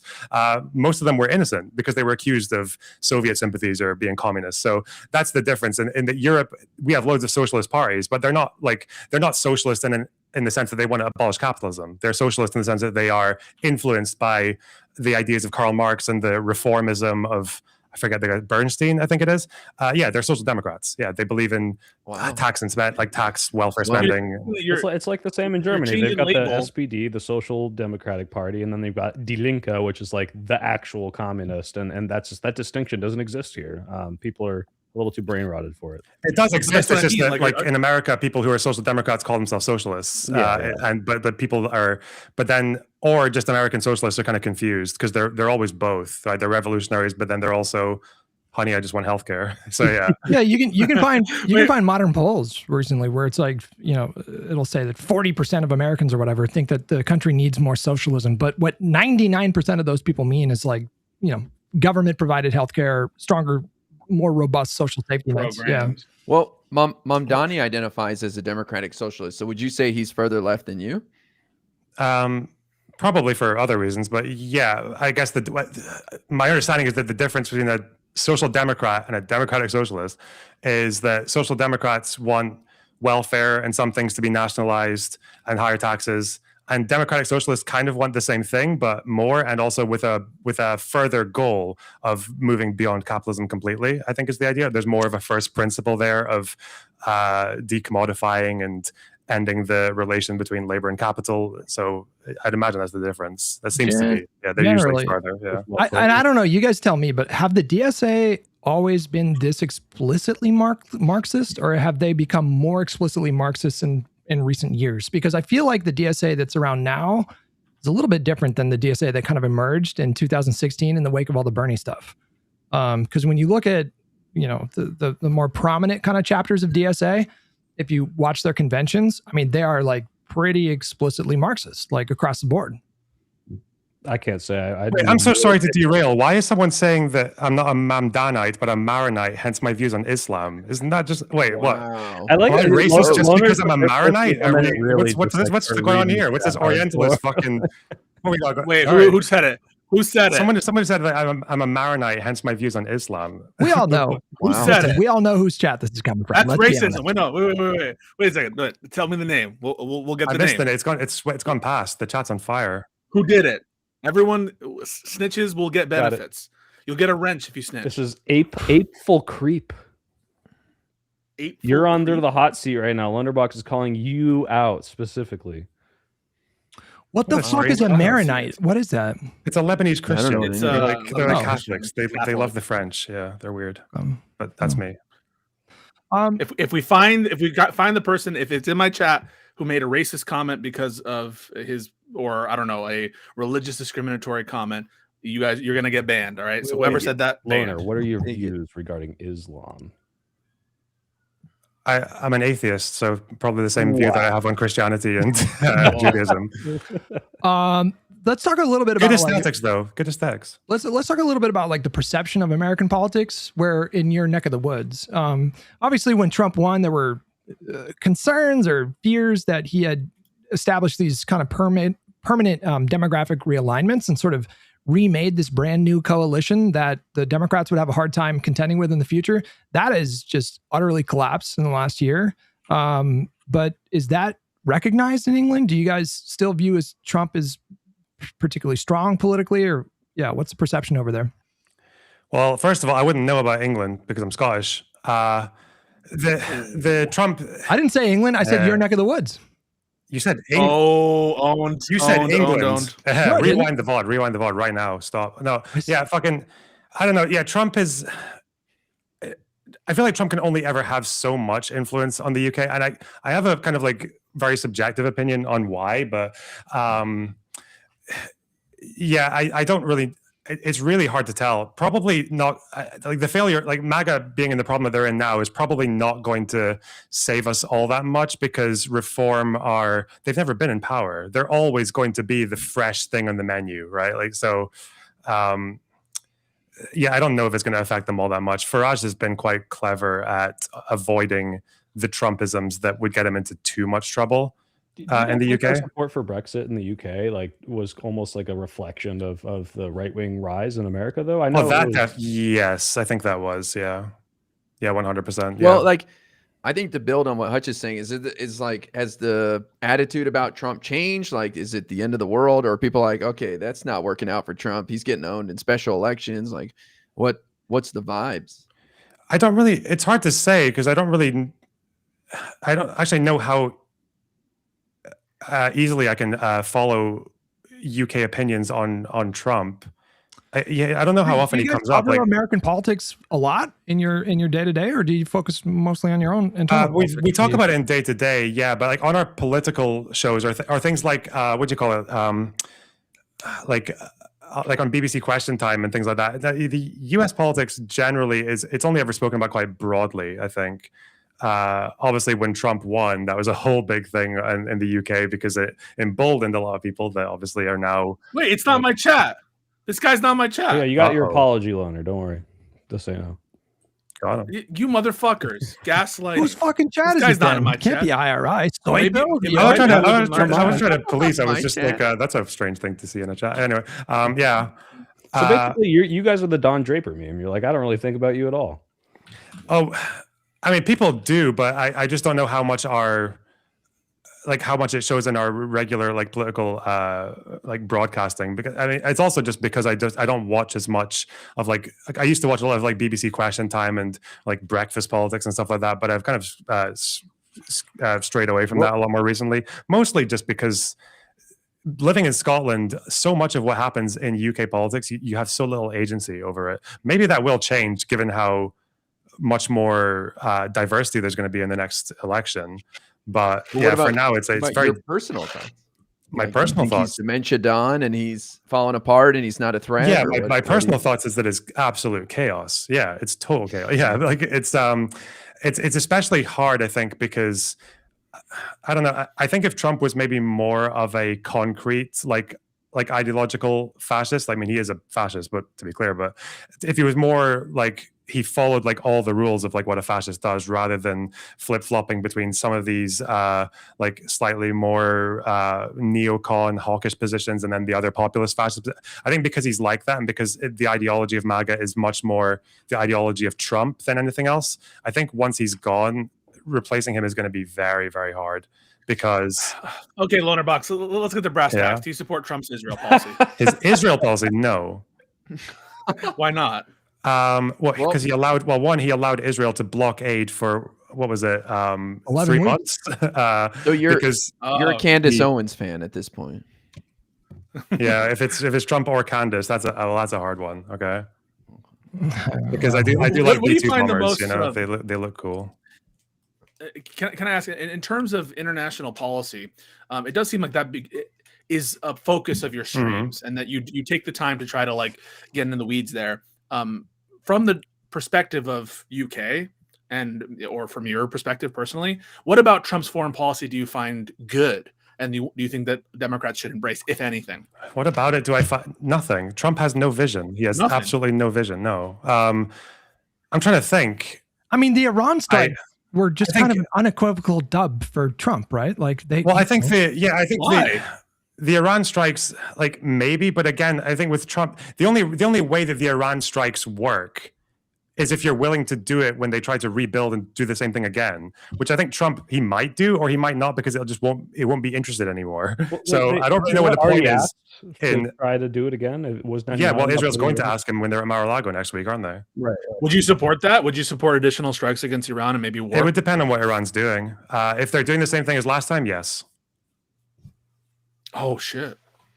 I mean, I don't know about you guys, but I feel slightly better knowing that their nuclear program was hampered, and you know what was the result of that? Like nothing. They did an inconsequential strike in Qatar or whatever, and then they gave us advance notice that they were going to do it. It was just purely symbolic to save face. So I don't know. I just feel like if we're just being optics cucked, that was just like incredibly good optics for him. Like there was just no downside for it, right? Yeah, but the only reason he was able to even do this is because he sabotaged the nuclear deal that would have like prevented any worry about this in the first place. Which is like, yeah, okay, you maybe sort of fixed the mess that you created. Like, I don't know. Is it only optics cucked because everyone forgot about the nuclear deal that he sabotaged? Like, nobody cares in America. I think the other problem is that the details of that nuclear deal were just not as good as I think people made them out to be. They were temporary, and if you look at the way that they were negotiated, especially from what the Ayatollah was saying, was that the whole point was to try and make it temporary. There were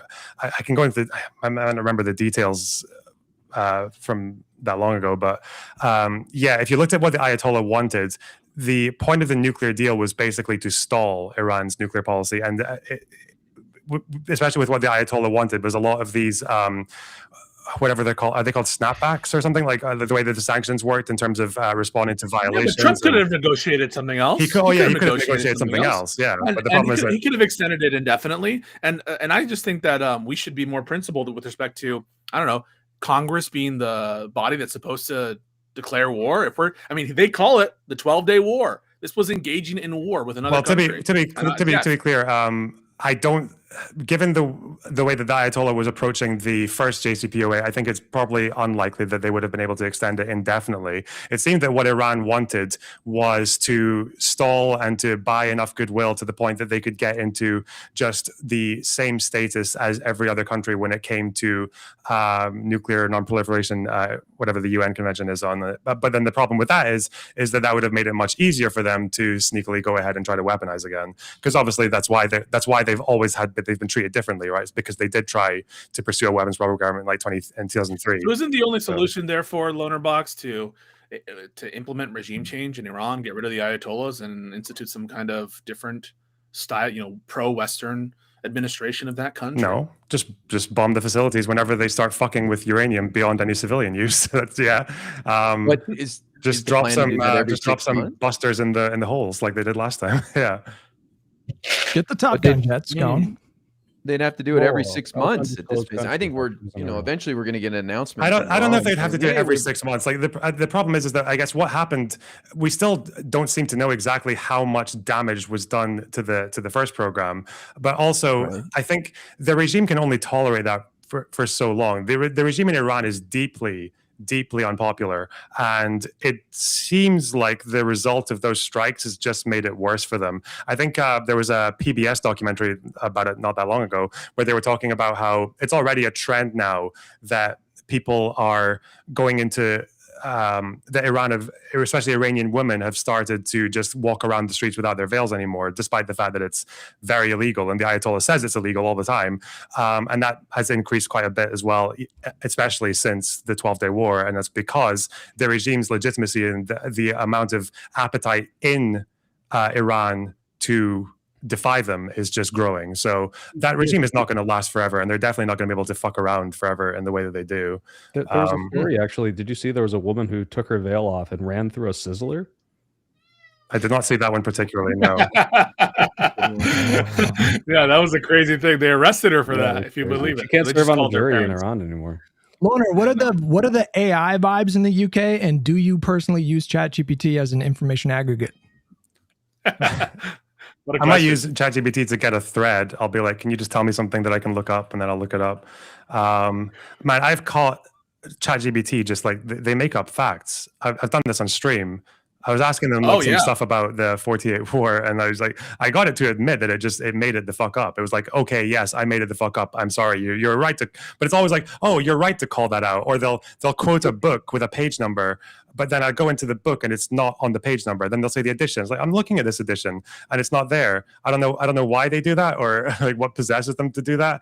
But it's always the same. Or sometimes they'll quote a book that doesn't exist. I was like, oh, you're right to call that out. That book doesn't exist. Rob Noor legit used it. I just had like a 5-hour debate with Rob Noor, and he legit live was using Grok and ChatGPT to like to define his sources and to provide like legal justification after he was already called out. That's already backfired on him big time. I know. With the Destiny Claude thing, and he did it to me again live, and like, please, why is peace go wrong about insurrection? I think it's for me, it's like pretty reliable when it comes to like, if you want, like, because I like to look up sort of like in election information, like what was the election in 1972 in Rhode Island or some shit. Like it's good at like really hyper specific information like that. But then when you start getting more abstract, it gets a little dodgy. Like I asked it about estimate Erica Kirk's net worth based on what she inherited from Charlie Kirk after he died. And ChatGPT was like, Charlie Kirk isn't dead. He's still alive. I was like, oh, that's true though, because we are all Charlie. Hell yeah. You should have sent that to kind of so and that feed the conspiracy.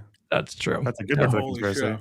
No, but like, are the vibes like very strongly anti-AI in the UK? Because here, bro, the youth, the kids, they fucking don't. At least online, they fucking hate AI. Dude, I don't know. I think I think UK in terms of politics, like I feel like our public opinion is just completely dominated by the Council of Dads. The Council of Dads is no. Right. So okay, there's this whole there's this whole process that's observed, and not many people are aware of it. It's that, when you're a kid and parents used to tell their kids people used to just speak shit, right? They would just say things and they become kind of like truisms, and you couldn't fact check them. And dads were like the worst offenders. They just tell you something at the dinner table, and then you're just like, Like, my dad, my entire life maintained that Keanu Reeves is gay, and I never looked this up. And then I Googled this like 2 years ago, and it's like, I'm 27. I'm like, Dad, you've been lying to me for 27 years. You tried to hit on him. I tried to hit on him, and he's like, sorry, I'm married. I'm like, whoa, what? Dad lied? But yeah, he just said you're not gay. Like, it was established fact. He wasn't like, making a joke. It was just, Keanu Reeves is gay. Like, we'd be watching The Matrix during the sex scene. He's like, Keanu Reeves is actually gay. This is all acting. Yeah, I used to think like there was this whole, even just like I used to think that like Wales was not a country, like it's a principality, but like that was true until about 1500s. Yeah. But then the problem is that these dads got really fucking annoyed when kids started Googling their claims. And then they were like, wait, where'd you hear that? Oh, the internet. Oh, that new thing. Don't believe what you read on the internet. But now the dads have realized that the internet is unstoppable, and they've decided you can't beat them, join them. So now the Council of Dads runs the internet, and they make the Facebook memes, and then they believe the Facebook memes, and then the nation votes based on Facebook memes. We literally have it in the UK where most British people think that those small boats, the small boats with the brown and black men on them, and then the majority of voters in the UK I think the average voter in the UK thinks that half of all of our migrants are from those small boats. The real number is 4%. The Council of Dads. That's what runs our country. It's just these geezers, these blokes who have just figured out a way to stop getting humiliated by their kids at the dinner table. Ageism. Yeah. I mean, we have a Josiah question right here. Loner, I'd like to ask you a Pisco style question. What's your favorite color? Yes or no? Loner, answer the question. Wait, what was that? To me, I'm sorry. My favorite color. Yes or no? Yeah. Yes or no? I get it, because that question doesn't make sense, because Pisco says yes or no. I get it. Wait. I'm not playing. I respect Pisco. Okay. I have some rapid fire. Oh, I appreciate it, Loner. I respect you too. I have some rapid fire questions for Box Loner. Number 1, Prime Minister, Nigel Farage or Hassan Piker? Can I kill myself? Yeah. Look at that. Thank you, LonerBox. Clip it. He just said Hassan Piker. He obviously meant Minecraft. Oh, next question. Do you think Candace Owens is serious, or is she grifting? She's grifting. Yeah, 100%. You don't think she's like?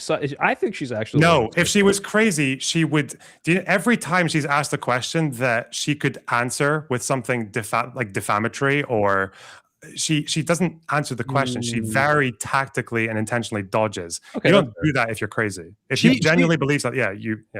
She lied in a conversation, I mean, numerous times in the peers conversation they had. It's like an hour and 45-minute, I think, conversation. And there was one point where he pressed her on a claim that she made about, I don't know, something conspiratorial relating to Charlie Kirk and TPUSA or something like that. And she just full on lied. And it took me 2 seconds to look it up. Like, I do think there's a bit of psychopathy going on there. I do think she is kind of a little bit crazy, but she lies. And when I saw that, like when I saw multiple times during that interview, like her just blatantly lying, I was like, okay, this is. I guess compared to Kanye, right? Kanye is like definitely a little schizo when he's like, "Don't ask me what race the doctor was, Jewish," right? Like it's like he's not afraid to just go. It was a Jewish doctor. Like he'll just go on these crazy ass rants, and like, yeah, I guess that is very convincing, Loner, that him and Tucker. Like both will, or Candace Owens and Tucker Carlson will both like restrain themselves from implicating themselves legally.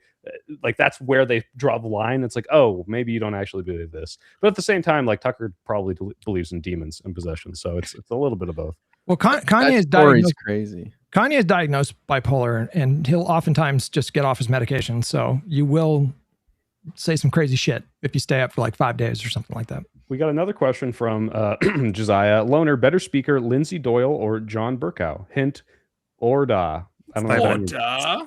Not even a question. Obviously, John Burkow. Okay. Wait, but he was a bully. They said he's a bully.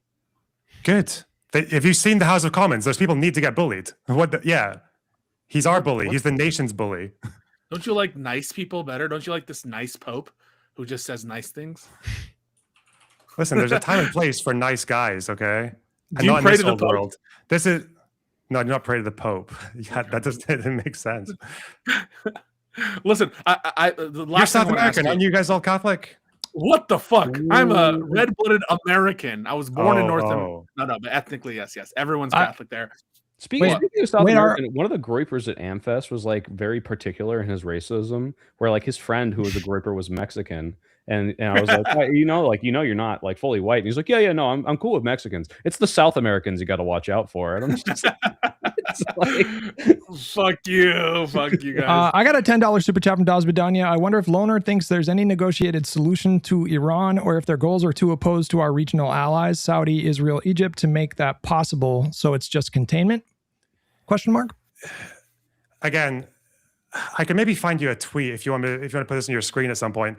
The Ayatollah, when he was negotiating the JCPOA, put a list of red lines that he was seeking out. It is so, there's nothing more obvious in the world that they want to become as close to like nuclear or military capable as possible, so they can try and destroy Israel. Like that's what they want to do. And if it's all just memes, and if it's all negotiating tactics, and if it's all just chest beating, I don't care. You don't get to fuck around with nuclear. Like I'm very careful with obviously like the concept of preemptive strikes, right? Because like it should be, it's like barroom rules, right? Like if you you don't hit someone first unless you have a very beyond reasonable doubt reason that they're going to attack you and that you might like lose your defensive advantage, right?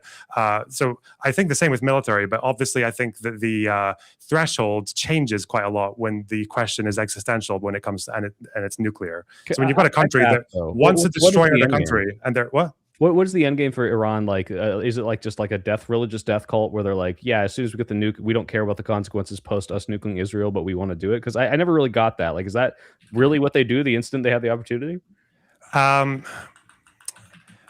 It's hard to say exactly because, again, the regime is not the people of Iran, to be clear. The regime is insanely unpopular. Iranians are not the regime. Say one nice thing about the Ayatollah.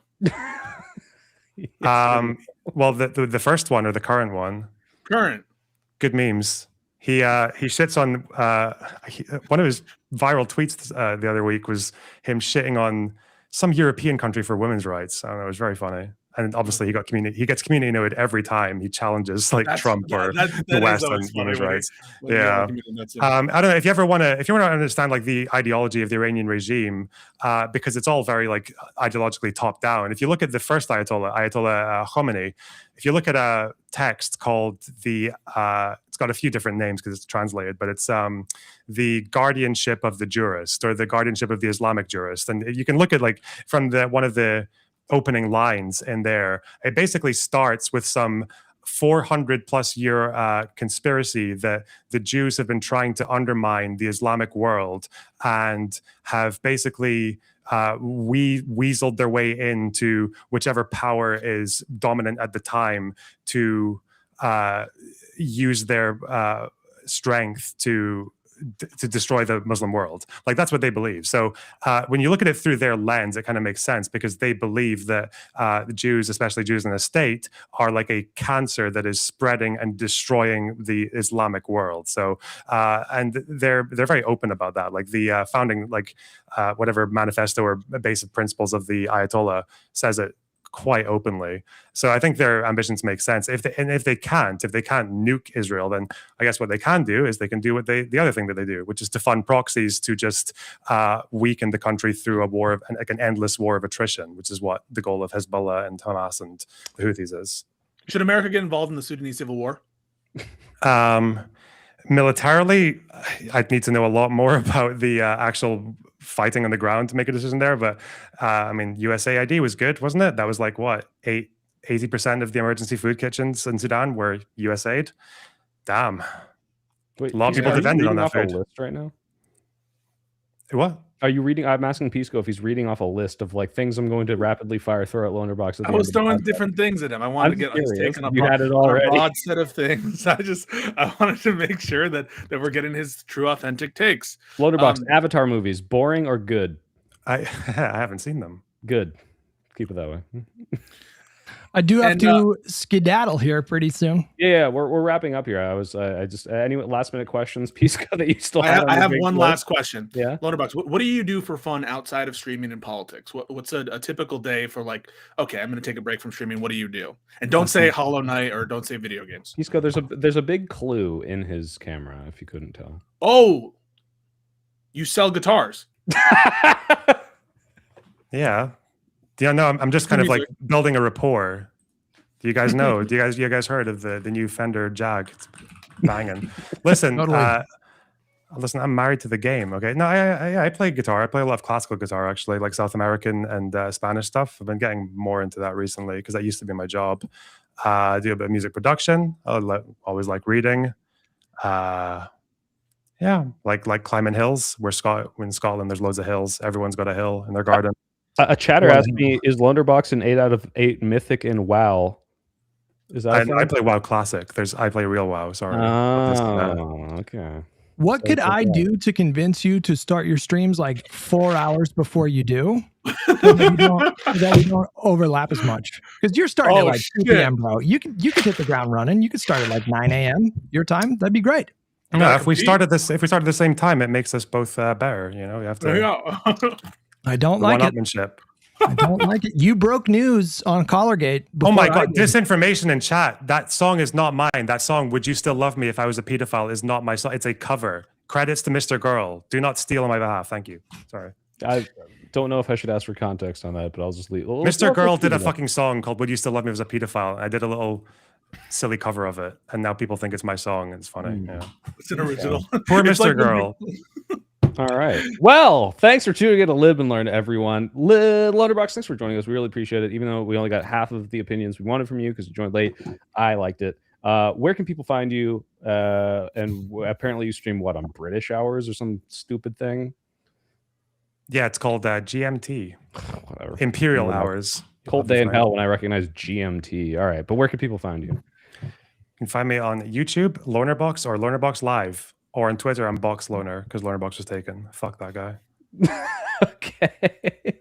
All right. Guy, what you got going on this week? Nothing exciting. Just dunking on MAGA morons on TikTok. So if people want to come hang out during the day and explore the MAGA mind with me, then join me on TikTok under the same name. I'm really important. Yeah, Guy was telling me he doesn't even celebrate Christmas or any holiday. Really, he doesn't give a shit. He only celebrates whatever the girl he's dating is celebrating. So you know, he's streaming. He's in love. He's married to the game. Hey, man. Kwanzaa, Christmas, Hanukkah. I don't give a shit. Whatever they're into. Hutch, what's going on this week? Yeah, there's a viewer of mine named Conduit who started making videos. Loner, I think you've reviewed one of his videos, but he does this niche where he'll watch a creator for an entire week and then make like long form videos. Like what I learned watching Kyle Kalinske a week, right? Yeah, I think I've seen those. Those are good. He did one on Kyle and Crystal. He did one on Young Turks. He did one on a bunch of lefties, and then we've been pushing him to do it on sort of like right wing or right wing adjacent people. So he did it on Asmongold, and it's like 2 hours and 20 minutes. And so we watched the first half today. We're going to watch the rest of it tomorrow. And then there's a shitload of stuff to react to. But yeah, 8:30 a.m. Pacific, 11:30 a.m. Eastern tomorrow. Yeah. So if you can't spend the time to watch the 2 hour video, watch Hutch watch it for 4 hours instead. Yep. 4 to 5 to 6, really. Yeah. All right. Pisco, what's going on this week? I'm Pisco. You can find me on the H3 subreddit. And also joke. That's a joke. I want to go over this Boasberg opinion that I just saw. We're going to be doing some more legal streams this week. But yeah, you can come in and if you have a disagreement with me, you can jump in and we can talk about it. But yeah. Right on. And I don't got anything special going on. I think I might do a Christmas stream, maybe play. I've heard Expedition 33 is good. Maybe I'll do that. Just do the Christmas Eve stream. That's good, right, Hutch? You're a gamer. Expedition 33 is great. It's great. Okay. Yeah. Well, that's what I'll do. I picked it. Done. All right. Awesome. Thanks so much, guys. Don't forget to live and learn, and Merry Christmas, Happy Boxing Day, or whatever they celebrate in the UK, or Scott and Scootin', whatever. We're all happy here. Merry holidays, everybody. It's the same country, dude. What are you talking about? Hey, cool. Effectively. All right, guys. Sure.